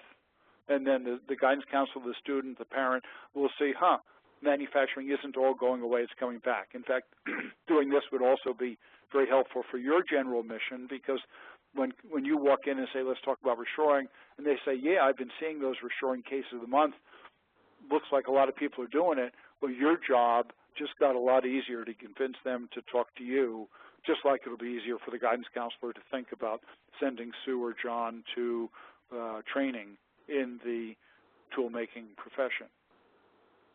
So the nonprofit, the Reshoring Initiative is a not-for-profit with 38 sponsors. You can see the top ones here. AMT is the group, the machine tool makers, roughly, that puts on IMTS, the 100,000-person trade show every other year in Chicago. So it's this year in September. SME, Society of Manufacturing Engineers. DGS, our marketing company in Indianapolis. Gardner puts out Modern Machine Shop, production machining, I think, mold making technology, et cetera. So very big, very successful manufacturing media company. GF Agi Charmy, my old company, it's EDM and high-speed milling machines, laser texturing. You go back up there. SPI, Society of the Plastics Industry. They're very much like, was it Dale? One of you was talking about that they have all those plastic processors, et cetera, in their group. They put on National Plastics Exposition. Mars Group is a big machine tool distributor that does distribute in Pennsylvania. United Grinding. NTMA, you've got NTMA chapters all over Pennsylvania. PMA, the same. AME, Association for Manufacturing Excellence, organization focused on lean. Mazak, real big machine tool company. And then a range of other companies, machine tool makers, accessories. One of them here, Manex, as I mentioned, is the MEP out in Northern California. U.S. bank, big bank that's supporting us, and would like to hear from companies that want to lease equipment to use for reshoring, to make the reshoring possible. So this is the last slide of that first section, and this is how we think of ourselves. This is meant to be the little Dutch boy. And when I gave this presentation in Holland earlier this year, everybody caught on it just like that. And the story is that this is Holland, which when the weather's up, that's lower than the North Sea, and the dike keeps the North Sea out. And the little Dutch boy is wandering along in the dark, and he sees a little hole in the dike, and the water's coming out, and the little stones are coming out, and the big stones are starting to vibrate a little bit. And he knows that if the dike fails, all the farms are gone, everything's flooded, maybe people die, it's horrible. So he says, I could run and get help from the village elders, but I think by the time I get back, the dike's gone. So he sticks his finger in the hole to hold the dike together, and stands there in the dark and waits for the village elders to find him. And so conceptually, this is the United States down here, and this is offshoring, and this is Harry when Harry had hair, and you're the village elder. So if you say, well, Harry, that was a good presentation, and I hope you're enjoying retirement, well, then offshoring will get worse and reshoring won't happen enough in Pennsylvania. Whereas if you take the message and you convince more companies to think about it and to do it, then we'll push back the offshoring, have more reshoring, and you'll achieve your objectives, which will be great, and Pennsylvania will be a better place for manufacturing and for your children and grandchildren to live and have jobs. So that's the end of that first section that I described. Any final questions on what I've presented?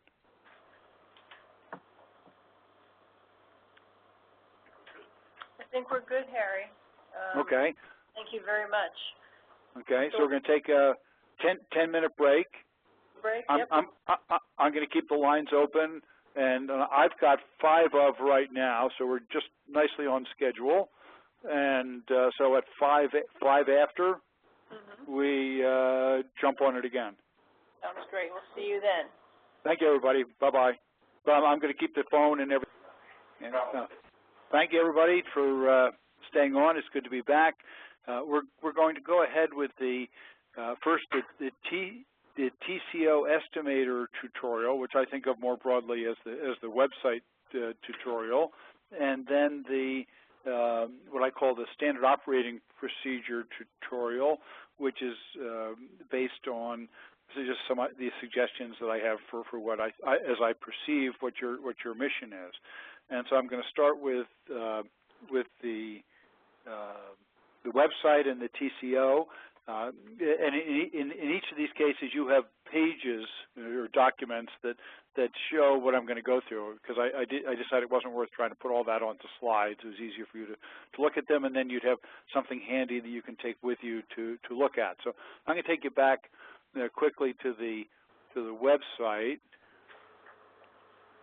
Okay, so here's the website. In mine, it doesn't show up the whole thing, but it shows the mission.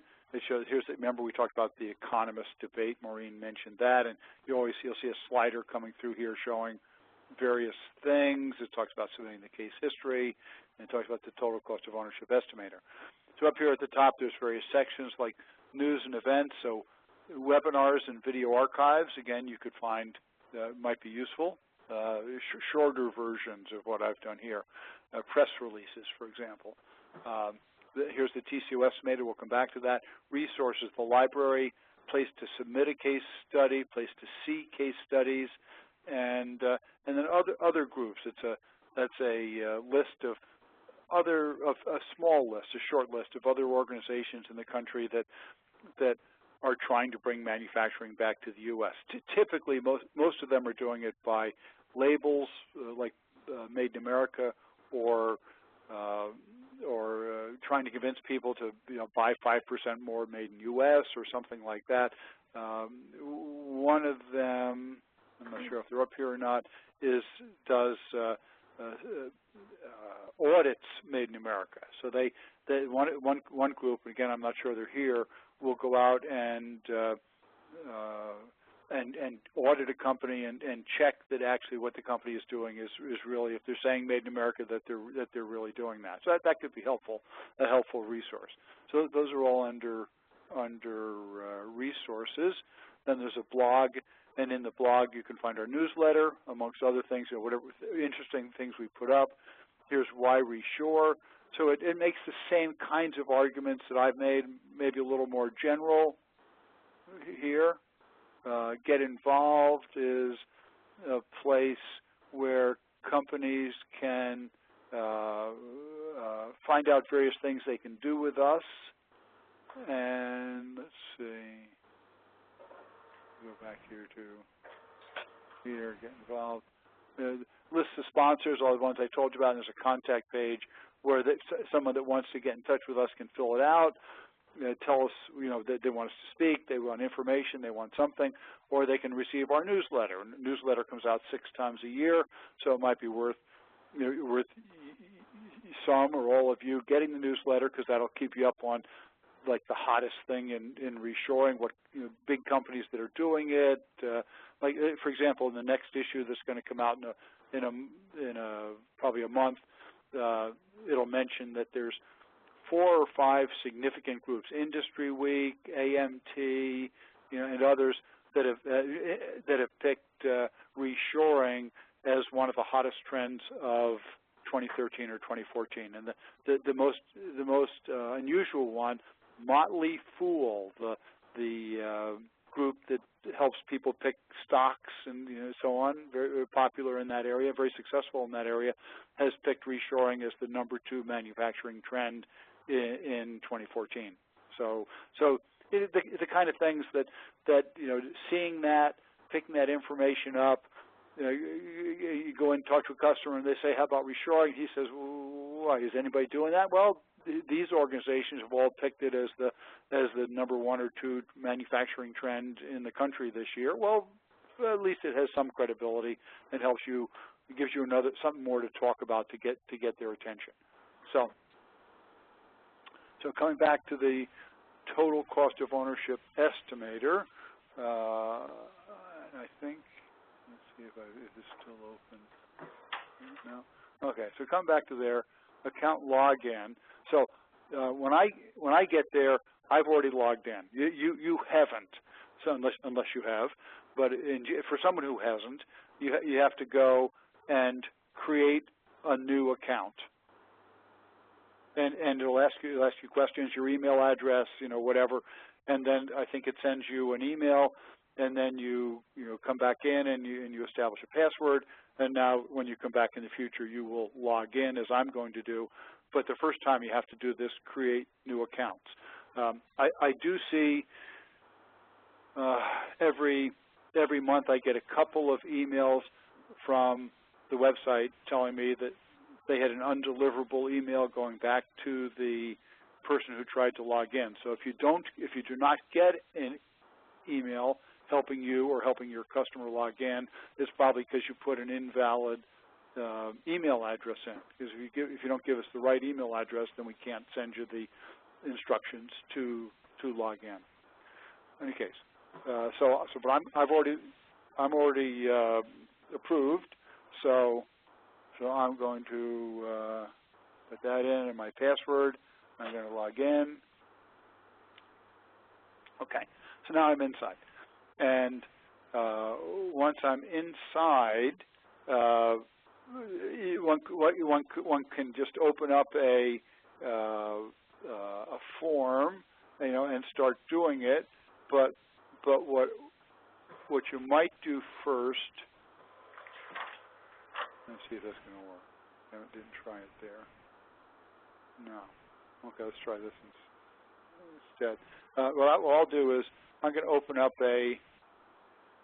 here's a page that I've already filled out. And you can see it's got the $70 price and the $100, $70 offshore, $100 in the U.S., and somewhere I must have changed this to Netherlands, but it should be China. And you start up here at the top, and you have to you put in a name for the calculations. You might say,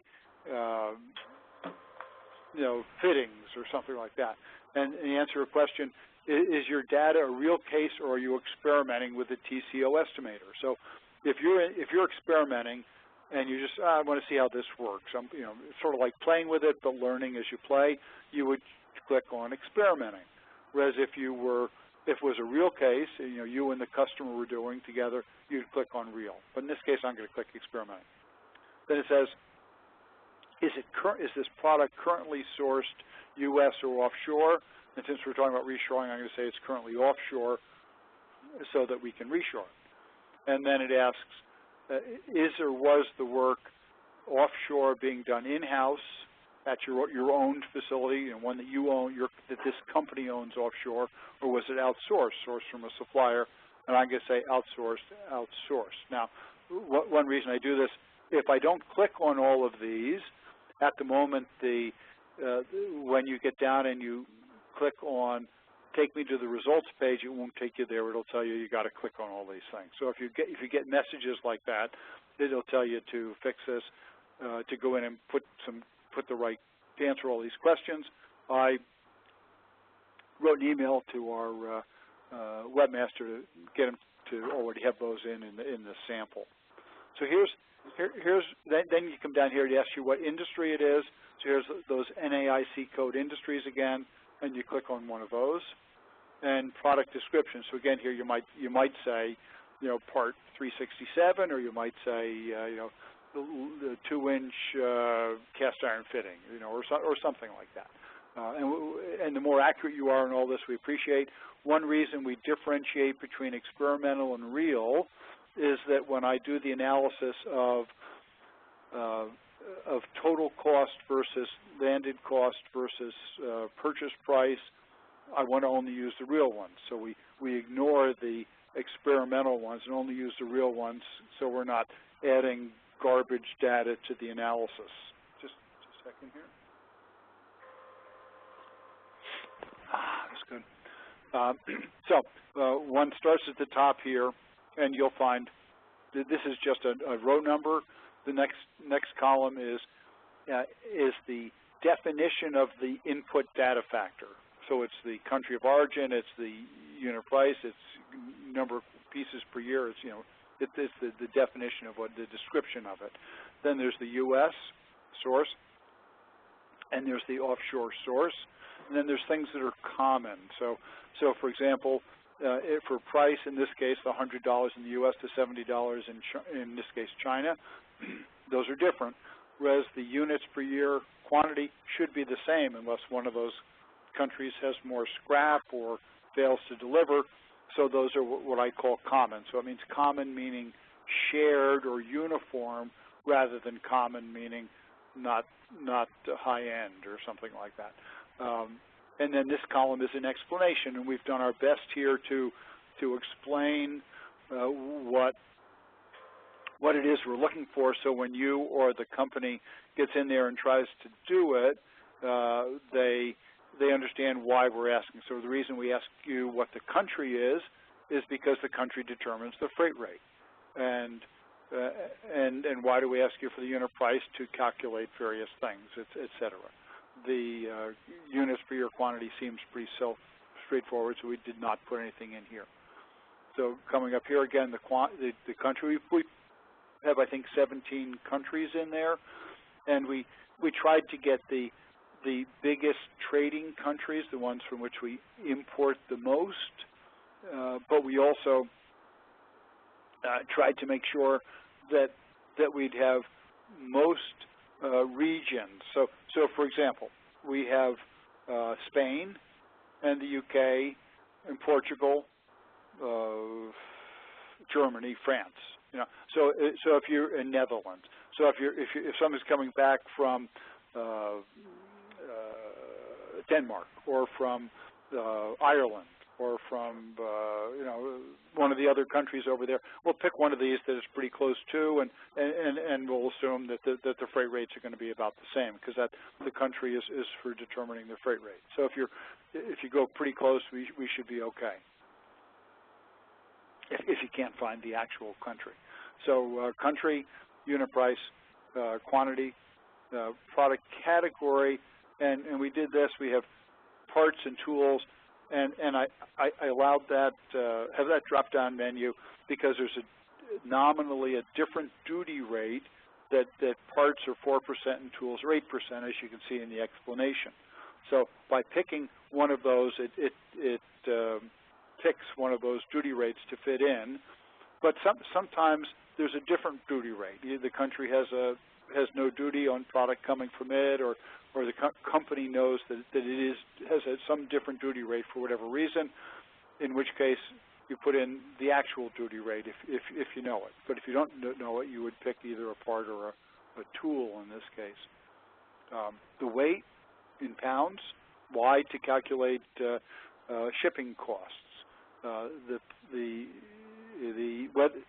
Item row 9 is shipment planned for surface freight, and it says in explanations the balance for offshore is assumed to be air freighted. So if you know everything's surface freighted, you put in 100%.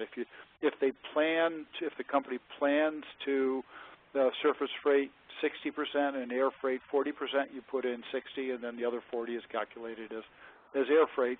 Separately, further down, you'll see emergency air freight, and that'll, because companies find that even though they planned on 100%, sometimes they get behind, quality issues, something like that, then they have to emergency air freight a portion of the product. Yep. Product life in years, and why? Because it was defined as the time until product is obsoleted or significantly revised. And why is that? Because there's some startup costs to offshoring. So, for example, you have to go over an audit, pick one of them, various things. When there's also costs to starting up a new product, like prototypes, and there's obsolescence costs. So as you change the number of years of product life, the formulas will spread those one-time costs over more or less quantity to come up with the unit cost associated for each of those. Supplier relationship life, same thing, the auditing of the supplier and how long is that cost going to be spread over. Packaging percentage of price. So it's percentage of, in this analysis, price always means purchase price, not selling price. So the logic is that a product coming in from China in a container is going to take more packaging, physically more packaging, desiccants, things like that, than a product that you make in your own factory and put into the warehouse, certainly, and also more than if it's being shipped 50 miles in a truck, covered truck within the state. So but we express it as a percentage of the purchase price of the product rather than of something else, because probably the packaging material is cheaper in the country if the product is cheaper. So we try to keep those things in proportion. Row 13 is the lag from shipment date till actual payment date. The reason that's put in, often the Asian suppliers are paid prior to shipment. The money, they get the money when their product is on the boat or on the truck or when it leaves their dock, whereas the U.S. company is typically paid 30 days, 60 days, 90 days, 180 days, PPAP, often some extreme amount of time after the shipment. So you might have an Asian company paid 2 months before the product arrives, and the U.S. supplier paid 3 months or 4 months after the product arrives. So the company, the buying company, is out money earlier, typically with the Asian supplier, and this will be used to calculate carrying cost of inventory and things like that to allow for that. Let's go down here. Shipment time in months. So in this case, I put in 0.04, so like a day for domestic, and then I put in 1 month for Asia. Is 1 month right? It depends. I hear 4 weeks. I hear 6 weeks. If everything goes right, depends exactly where from, how long it takes, where you are, where the destination is relative to the port of entry, like Los Angeles. Is there a port strike going on? All kinds of things like that. 15, annual carrying cost in transit percentage of price. So I suggest here that probably a company would use its cost of capital, and therefore I put in as an example. So everything I put in these rows is as an example. I put in 8% for this case. Whereas in the next row is annual carrying cost in the warehouse, and most articles suggest 20, 25%. Probably 25% would be the most common, depending a lot on obsolescence rates, turnover rates, handling, all kinds of things like that. And this is to cover interest, the air conditioning and heating of the building, the people to count them, the dusting, everything that goes on, putting them on the shelf, whatever, all this kind of stuff that goes on. And 25% is probably a good number. I put in 22% to be sort of conservative. But again, the idea is for the customer to put in, not to use Harry's number, but to use what the customer believes. And most companies, significant companies, will have a carrying cost of inventory. Might vary from product to product, but that's the purpose of the estimator, to let them customize the calculation to each product. Next one, percentage of shipments that can be delivered directly to the floor just in time. So in the U.S., hopefully 100, and coming in from offshore, almost surely 0. It's going to come in a big container. Might have 6 months worth or 3 months worth in the container. It's going to go on the shelf, and that's going to be used to calculate handling costs. And then next one is cost to place and pick in the local warehouse.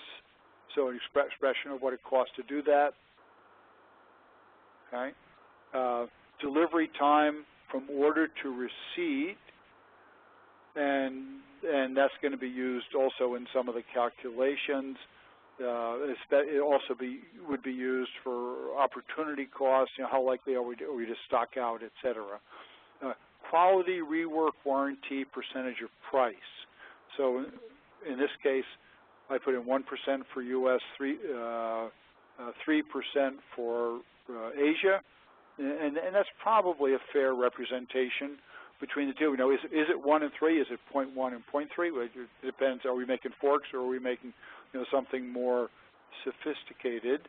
But clearly, warranty costs are significantly higher from the developing countries. Now, for Germany, you might have lower warranty costs than U.S.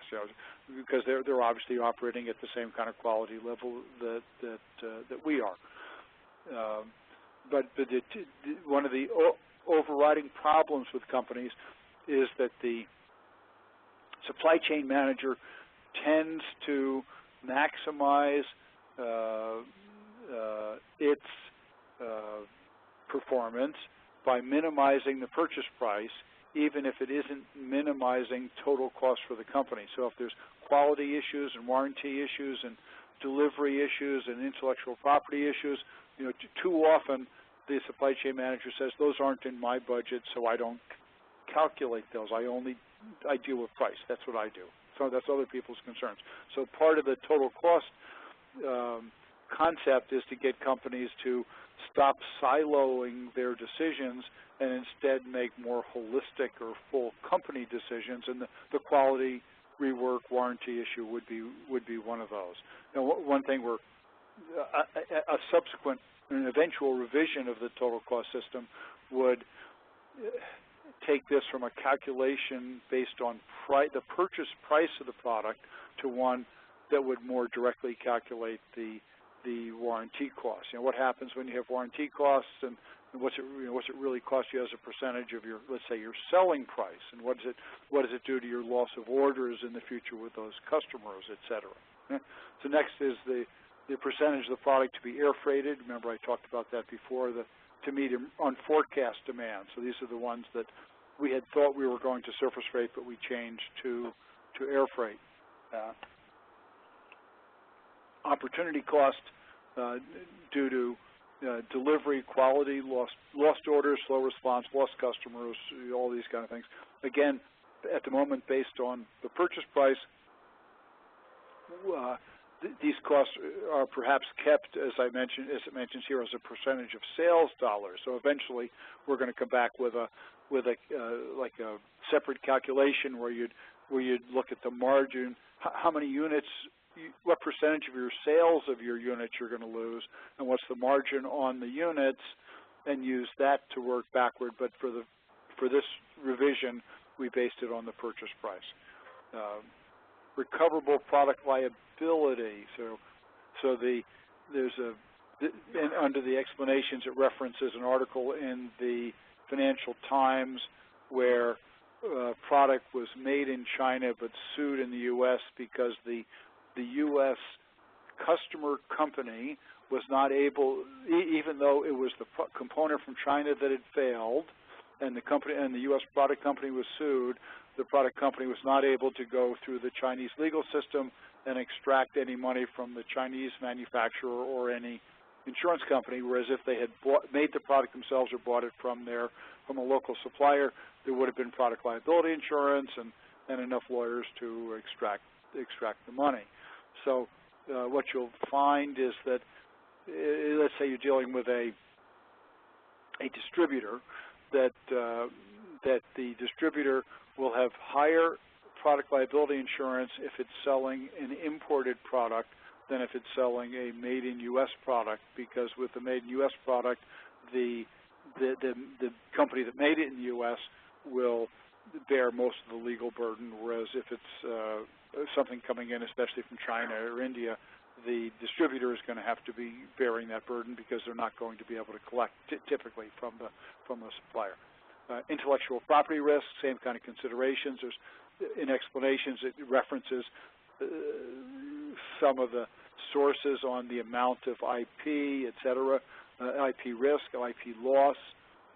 Tends to be significantly in software, but clearly there are real cases, a lot of real cases of the Chinese supplier making a product for you and then shipping it out the back door to compete with you. I met somebody who told me how he had a product that had a picture of him and his wife on it, and when the Chinese made the counterfeit parts to compete against him, they still had a picture of him and his wife. So at least they copy fairly effectively, I guess. So intellectual property risk, real consideration for some companies. Obviously, more important in some cases than others. Is it important in water glasses or forks? Not too important. But can it be absolutely critical to the survival of a company? Yeah. Supplier economic instability risk, and what's the risk of the company going under and not being able to deliver? So that's, you know, yeah, obviously it can happen anywhere, but probably more likely offshore, at least harder to measure, harder to know what the reality is. Country political instability risk, the kind of risk that's mentioned in that ACE tool database. Innovation loss. I mentioned before Pisano and Shi. Also, Greg Tassi at NIST has written on this, and Michael Porter at Harvard Business School. So I give you some links here, so the company can look into that and see if it's relevant to them. Trips to the supplier per year. So you know how many times are we going to have to go over there and check on them? What's the cost per trip for travel? What's the cost per trip in terms of time? So you send 2 engineers or an engineer and a quality manager. What's that cost you? Well, what's it cost you to go from from York to Harrisburg? Not much. What's it cost to go from York to Beijing or New Delhi? Well, quite a bit in terms of travel cost, time, et cetera. Because people, especially for time, when people go, they typically don't go for a day. They spend a day or two getting there, and as long as they're there, they stay for a week. They spend a day or two coming back. Lots of time that they could have been doing something more productive back home.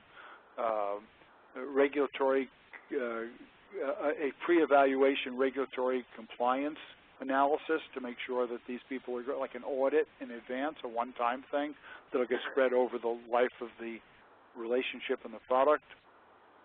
Purchasing costs other than travel. Does it cost a purchasing agent more time, more whatever, to do a deal purchasing in a foreign country? I'd have to think so, but it's up to them to put that in. The prototype cost. Typically, somebody comes out with a new product, and they have a prototype made, or they make one, and once they get it, so they pass production prototype. They're satisfied with how it's all working. Then they order production quantities. And if the typical pattern is to go to a U.S. manufacturer like a machine shop and make the prototype, maybe the production prototype, but certainly the prototype here, and that contract manufacturer is going to charge a lot more for that prototype if they believe they're not going to get the production quantity than if they see it as an investment in getting the production quantity. So therefore, that prototype is probably going to cost more if the final production is going to go offshore than if the final production is going to be kept here. I mentioned before impact on product differentiation, mass customization in there. The wage inflation, in this case I've got 2% for the U.S. and 10% for China. and then currency appreciation, so the expectation of what the currency is going to do of that other country versus the U.S. Obviously, there's nothing put in for the U.S. because the dollar cannot appreciate or depreciate against the dollar. It's always going to be 1. So what counts here is the sum of these. So I've got 10 and 5, which comes to 15. And that's, in this case, less than the roughly 18 that has been the norm in the past. So you do all this. You've checked the things at the top, and you click on Complete and View Results, and that takes you to the next page where we see the cost factors. So the other ones are input factors. These are the calculated cost factors. Here's the U.S. Here's, in this case, China, because that was the country that we clicked on. And here's the formula. So you can see the $70 in China and the 100 in the U.S. coming up again, so that's consistent. And then this formula, think of it as like an Excel spreadsheet where you click on a cell and the formula comes up at the top, and it's A3 times B4 parentheses something or other. Okay? So that's what this is, except I expressed it all in words and numbers, parentheses, etc., so that the user can understand what the calculation is. And I did this for 2 reasons. First, it helps them when they are trying to figure out what input to put in by being able to see how the number is going to be used. It helps them be more accurate on it. And second, it's a little, sometimes it's hard to believe the man who's behind the curtain, so to speak. So by being able to, if there's someone in the company that's doubting this or needs to be convinced, you say, well, do you believe in all the input data? Yes. Okay. Do you accept the calculational formula within reason? Yes. Let's check a couple of these calculational formulas with the input data and see if the numbers that are being put into the U.S. and China row are correct. Yes. Well, then you pretty much have to accept the conclusion. Okay? And if they don't accept them, there's blanks at the bottom, or if they think we've missed something, there's blanks at the bottom where they can add pluses or minuses to adjust for anything that they think might be off. So it takes each of these, it calculates each of these cost factors as more or less as it looks, and then periodically does some totals. So there's the price, and it comes up with total cost of goods sold, which is just the sum of the numbers above, and then it starts to look at other hard costs, so things like the carrying costs for in-transit, carrying costs for inventory on site, prototype costs, all these kind of things. Calculates all them, does a total for them, and then adds it into the previous cumulative total to come up with cumulative total. Then it takes the various risks, emergency air freight, rework quality, product liability, IP, whatever, and it takes each of the numbers, adds them up to get a total risk, and adds that into the previous cumulative total to get a new cumulative total. Then looks at the strategic impacts, takes them, total strategic, adds them together to get a new cumulative total. Now there's a green section down here that is unpopulated. Some companies have green, do green calculations. What's our carbon footprint? What's our amount of landfills disposed of, energy consumption, et cetera, et cetera. But we've tried to automate the calculation, but it is relatively difficult. And we have not come up with a formula to put in there yet. So it's up to the companies, but the differences are stark. Simplistically, the product that's shipped from, again, Harrisburg to York, the shipping is the carbon footprint of that is small relative to shipping something from inland China to the port, and then getting it on a boat and shipping it to Los Angeles and getting it out and putting it on a train and then into a truck. And, obviously a lot more carbon footprint there. But even more so, the electricity and the manufacturing processes in China are specifically are incredibly dirty relative to the U.S. So if you every day or two I see pictures of the people in Beijing and other Chinese cities wandering around with face masks on, because the particulate matter is 5 times or 10 times the going off the scale of what the World Health Organization thinks should be the limit of what they even think about happening. So clearly having production done, especially in China, but also I'm sure in India and the other countries, significantly degrades the world environment instead of having it done here where we are more careful in making the electricity and in running the factory and disposing of chemicals and so on.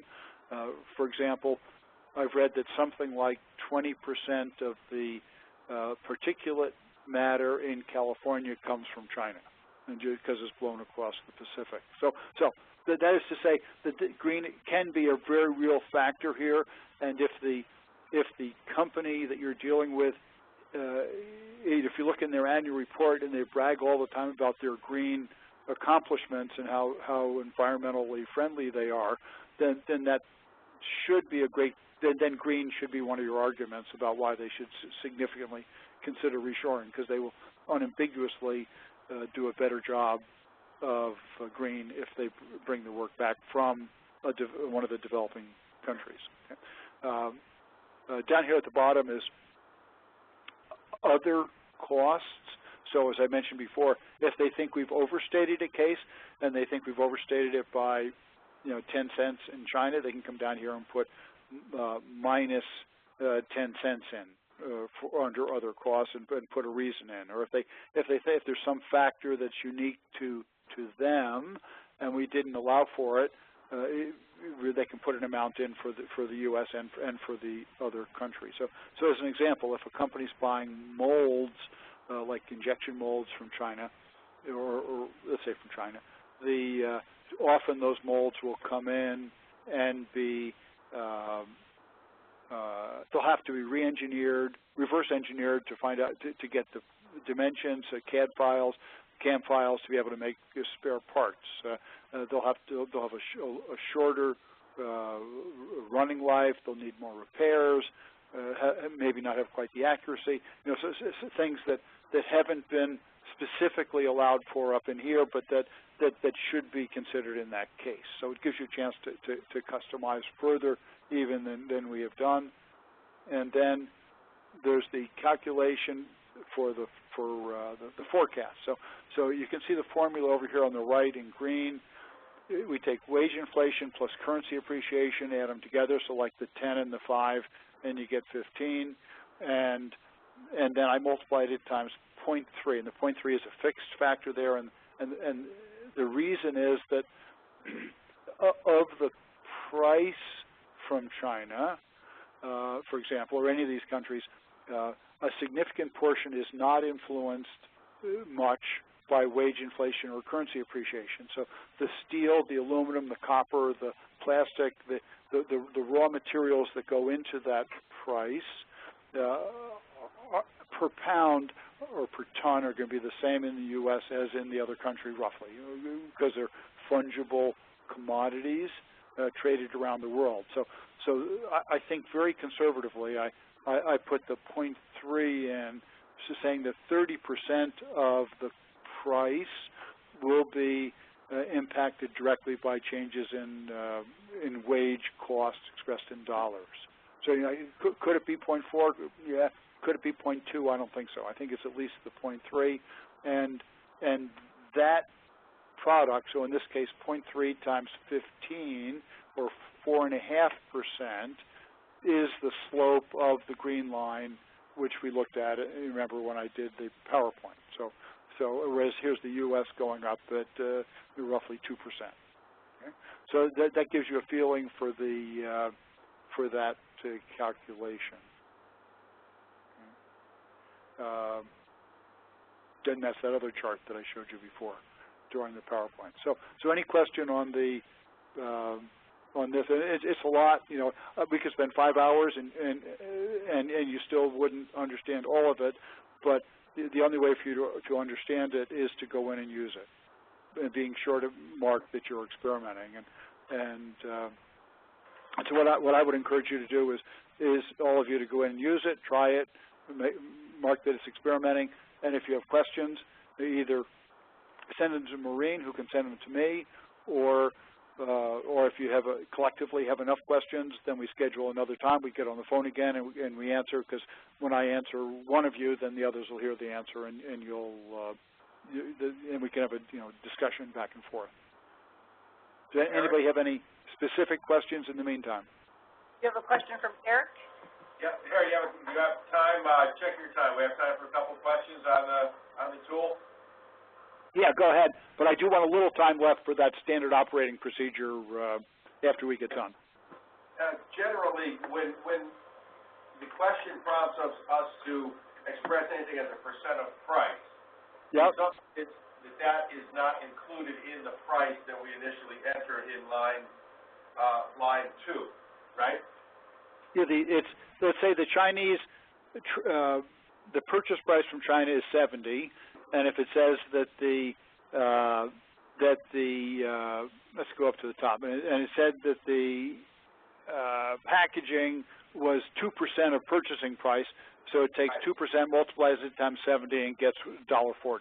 Right, but you don't want us or our clients to input the total cost of the product and including all the shipping and all. These are all these other questions are add-ons to that 70, correct?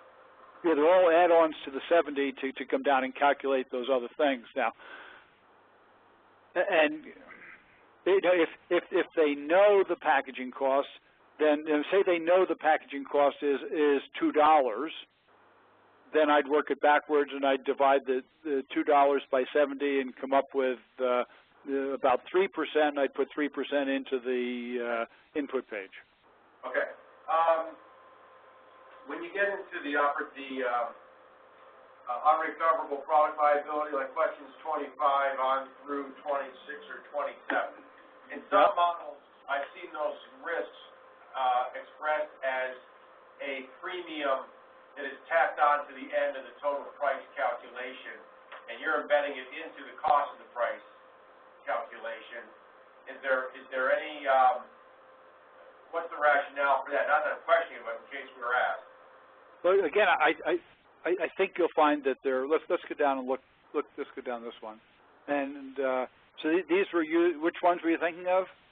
Like, let's take IP risk, which on the printout we have is question number 24. I think some models it will affix the price. So in this case, we'll come up with the 108 and the 100, right? The cumulative total. But then ask for you to assign a premium or a risk rating to the potential loss of IP. And if someone says, oh, I'd risk it at a 1, if the United States is a 1, China's a 1.3, it'll then take that China's cost and multiply it by the 1.3 premium. You know, because it's kind of like a risk rate. Oh, I see. So you're thinking of doing it as a ratio of relative risk between them.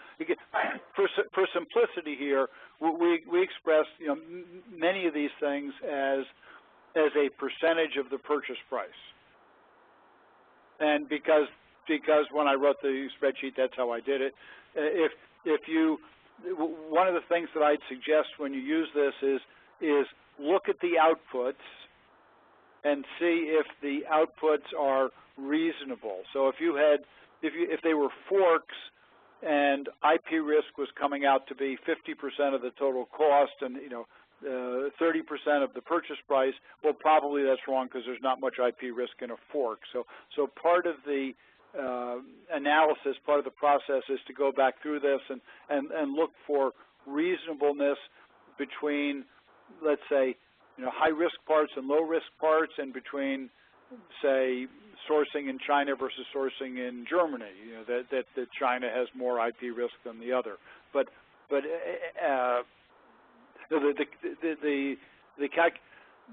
I think I intend eventually to do something more like what you're suggesting, but at the moment this is the way the calculation is.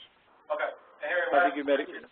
And we are, you know, as all of you use this, I'd love to get your suggestions. You know, we find this is very hard to explain to the customer. Can you make that clear?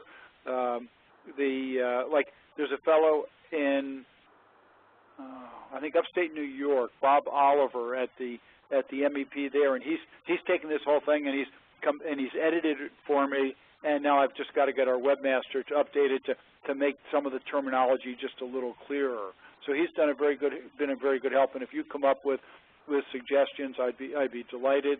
One of the things that we intend to do, I showed you about 10 slides of cases about Pennsylvania, Armstrong, et cetera. One thought we've had is to let you be able to click on each of these cases where we have cases, each of these costs where we have cases that exemplify them, and then it would take you to actual cases and you could read about companies that had actually done it, and that would give you a little more insight about companies that had IP losses or that had quality issues or that had, you know, something. So you know, it's like visuals as opposed to just words. Yeah. Thanks, Eric. Just last question on 35 and 36, which are, I think, your wage escalation and your currency valuation. If you can, just direct us to any sites you know of where we could populate those. And I think that there are some. There's lots of sites for historical data, and I think the ACE tool, the one I had in bold font, gives very good historical data on wages in the U.S. and you can get. I think what it gives is U.S. dollar wages in the U.S. and China, like the rate of change for each over the years. You can check me if I'm wrong, but if you Google, if you don't find it there, then if you just Google rate of wage changes per country in dollars, historic, something like that, you'll come up with lots and lots of sources for the data. But it's hard data, you know, really hard, firm data for the U.S., Germany, Canada, place like that. And it's rather soft for China because the huge differences between the coast and inland and between high skill and low skill. Like supposedly engineers, factory managers are now starting to make almost like U.S. wages, whereas the lowest skilled people right off the farm are still a fraction of the U.S. So you might say more income inequality in communist China. Okay. Okay. I do have a question, Harry. I haven't had an opportunity to go in and create a estimator form. Yeah. Are all of the fields we need to populate, or are some of them automatically populated? Nothing is in the input form. Nothing is populated automatically. Everything has to be done by you. But if you leave one blank, the form will still tabulate and calculate, except for those check boxes at the top. If you don't do the check boxes, then it'll come up with it'll tell you you have to make a choice. Okay. And the other question is, from your experience, how much time does a company have to invest in filling out a form?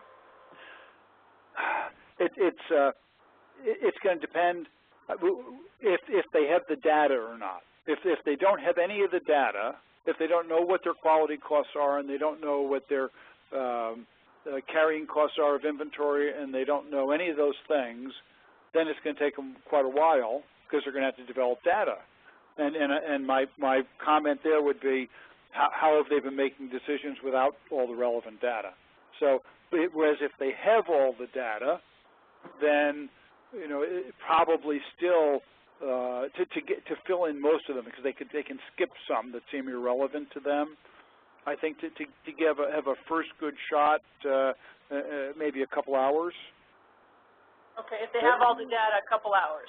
Well, if they literally had all the data expressed in the format that the thing calls for, you know, then you could do it in half an hour, but it isn't going to be. They're going to have maybe the warranty costs, and they're going to have to calculate it as a percentage of the purchase price, and so probably a couple hours. But let's flip over to the TCO estimator tutorial page,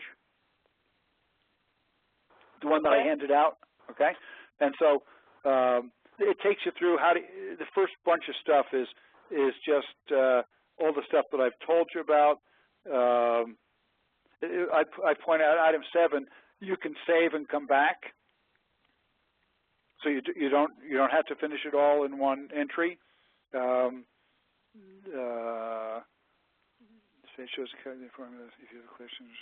Okay. I think let's see what else is over here. We think of it as a good analytical tool for the $100,000 buy decision, and a good place to start for the $10 million buy or the $100 million make, like new facility decision. You know, realistically, if you're going to do the $100 make, you know, like build a new factory in Pennsylvania, you're not going to just do this. You're going to call in a bunch of consultants, and they're going to send in, you know, 5 MBAs for 2 months and charge you $1 million for doing the analysis, kind of thing.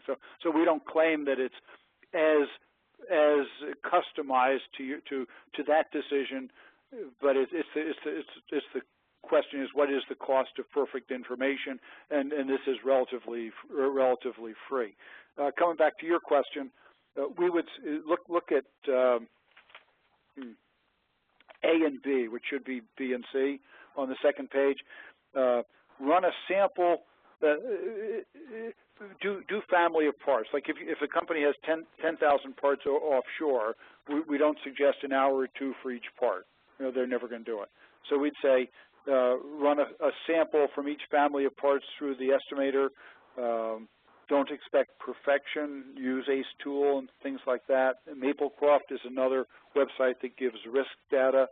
Review things to the explanations and the formulas. Review the costs on the results page. If any are unreasonably high or low, you know, adjust. And then applying results. Develop rules for families. For example, if you have families of parts and you might decide that for this family of parts, which have more or less the same geometry, more or less the same intellectual property risk, shipping cost, you know, what have you, then offshore price must be X% lower, and it might be 20% lower in one case, 30%, 40% lower in another. And so instead of doing 12,000 parts, you maybe do 10 parts, and then develop some rules that you apply across that, and then you check periodically to see if the data is still correct. And then if it gets close, I mean, say you start with 30% price difference and you wind up with 5% TCO difference, we'd say seek domestic improvement. You know, come to the MEP, go to the community college, go to your equipment supplier. Can we get that last 5 or 10% out to make the difference to do it here? The third point there's always this question of burden. And people offshore, and if they don't shut down the factory or significantly reduce the overhead cost, the burden just has to be absorbed by the remaining production. Similarly, if you bring manufacturing back into the factory, you have more production to spread the burden over. So as part of, I don't specifically allow for that here, but it's something to think about. Could go into those blanks if it's, especially if it's in-house. Got the idea? Uh-huh. Okay. So then, any questions on that?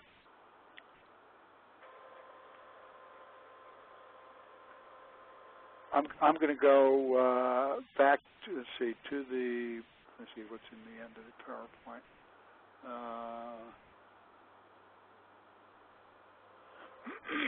Okay. So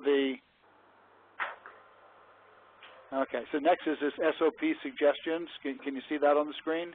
Yes. Okay, so standard SOP, standard operating procedure, and again suggestions because it's obviously, yeah. It's not in presenters in display mode. Okay, let me see if I can get that. It says not in display. Hey, thank you. Very good. Very good. Okay, how's that? That's good. That's great, Maureen. So standard operating procedure suggestions. And this is a program that I think I'm going to be doing with Mississippi, and because they won the Make It in America Challenge also, and I think I'm partnered with them, and I think they're going to implement this. And I've got a bunch of other states looking at it, and this is a way to help you find the best places to go. You know, who can reshore? Well, logically, companies that are importing, whether they're making it offshore or they're importing a product made by an entirely different company, or they're outsourcing it offshore. The only people, more or less, that can reshore are people that are importing.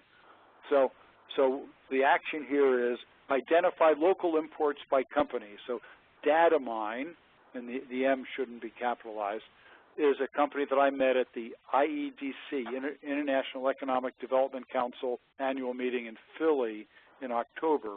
And you can subscribe to Datamine, and I think it's $450 a month for access to all U.S. import data.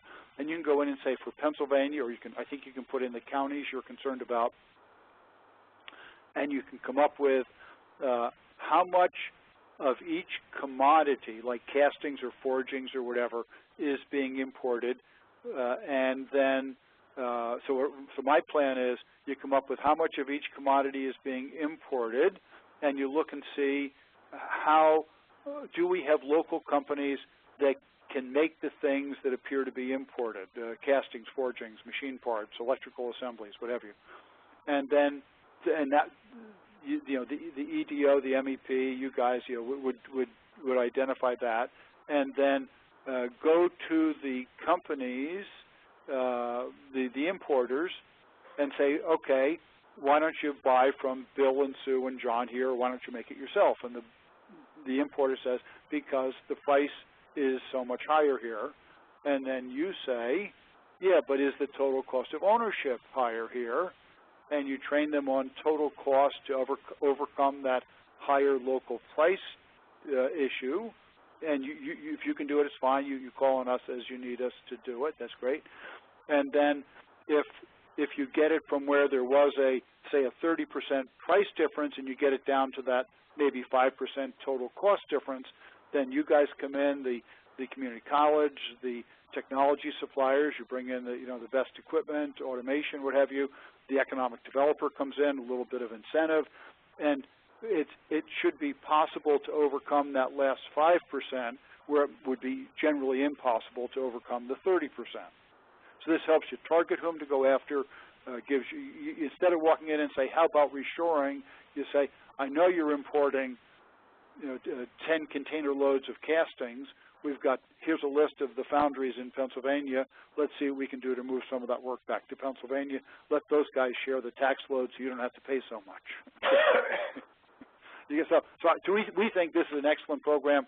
Datamine and the Reshoring Initiative are sort of finalizing, in the process of finalizing how we're going to promote it, document it, get it out. But if you go to their website and take a look, I think it's a nice specific way, and not really too expensive when you think about it, especially if you did it for all of Pennsylvania.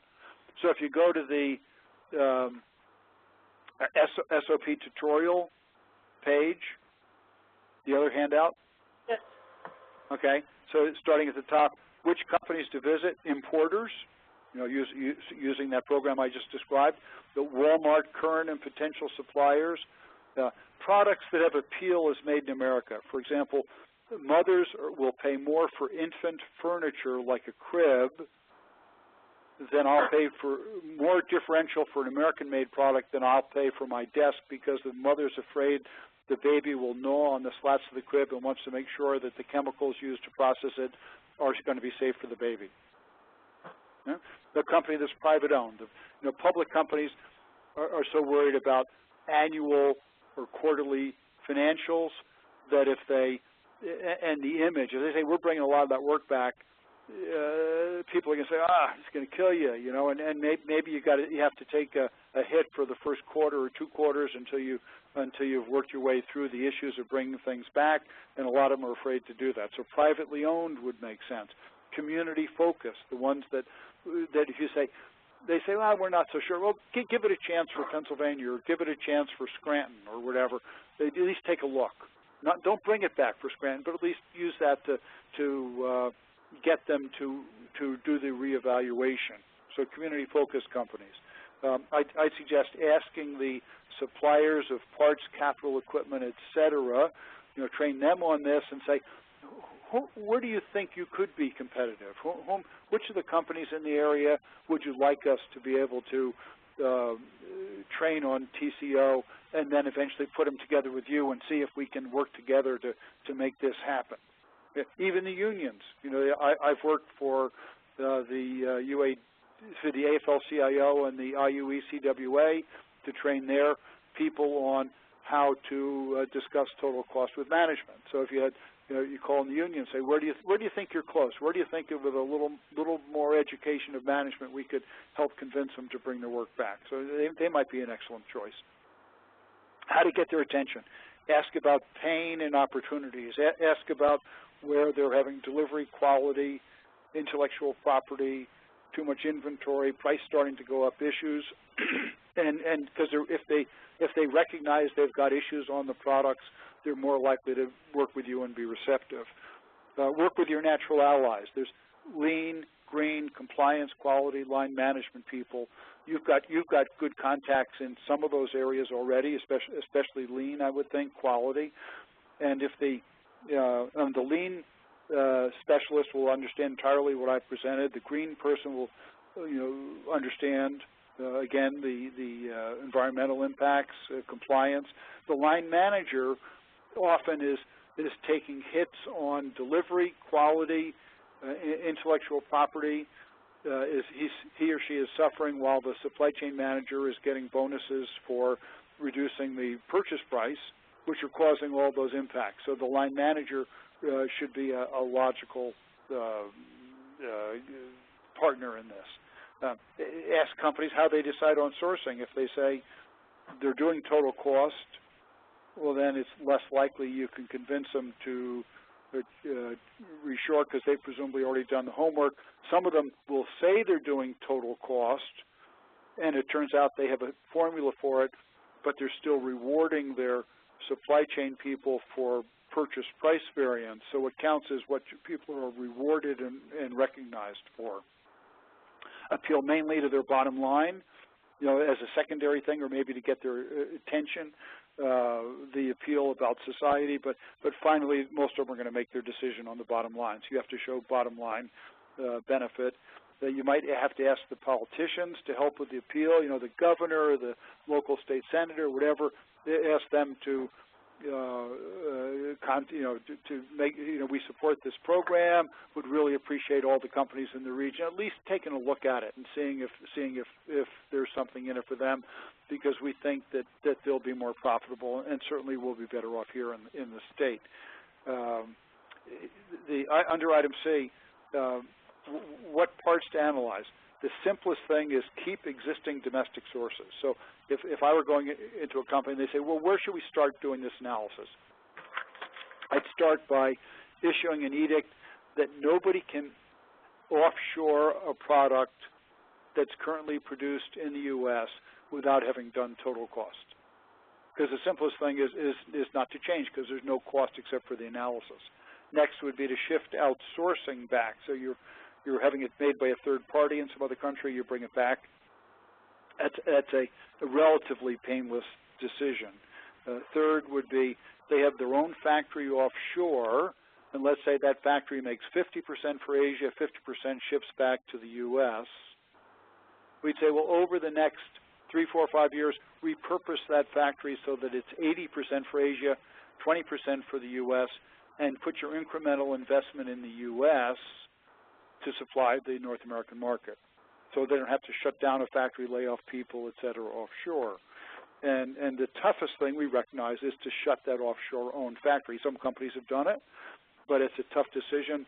Both you just spent $100 million, now you're going to come back here and spend 100 or 150 million, lay off all those people. Maybe you may have seen the news things where companies were going to shut down in China and the workers captured them in the factory and wouldn't let them out, and this kind of. It's a tough decision to shut down a factory. So we say go for the bright red apples, which are higher up on the list. The item 2 there is the pain theory that I mentioned before. Any of those things that might be happening. Corruption is a significant factor in some of these countries. There's corruption costs, and there's corruption risk. If you're a U.S. company and it turns out eventually that somebody was getting bribed or corrupted over there, you can go to jail here in the United States. And so there's risk associated with having operations over there. Use the library to check what that industry has done. Families of parts, like I talked about. Let's see. Okay, yeah, item D, develop a toolkit. I suggested identifying all Pennsylvania reshoring, both OEM and suppliers, and FDI cases. You can use our case studies feature to collect if you like, and then post on your website. So if one of you is going around to a company and you say, well, let's talk about reshoring, and he says, why? You say, well, here's 30 companies in Pennsylvania that have done it, and here's links to articles about them doing it or links to cases about them doing it. It's working for other people in similar industries with similar workforces, similar costs. So how about you? Huh?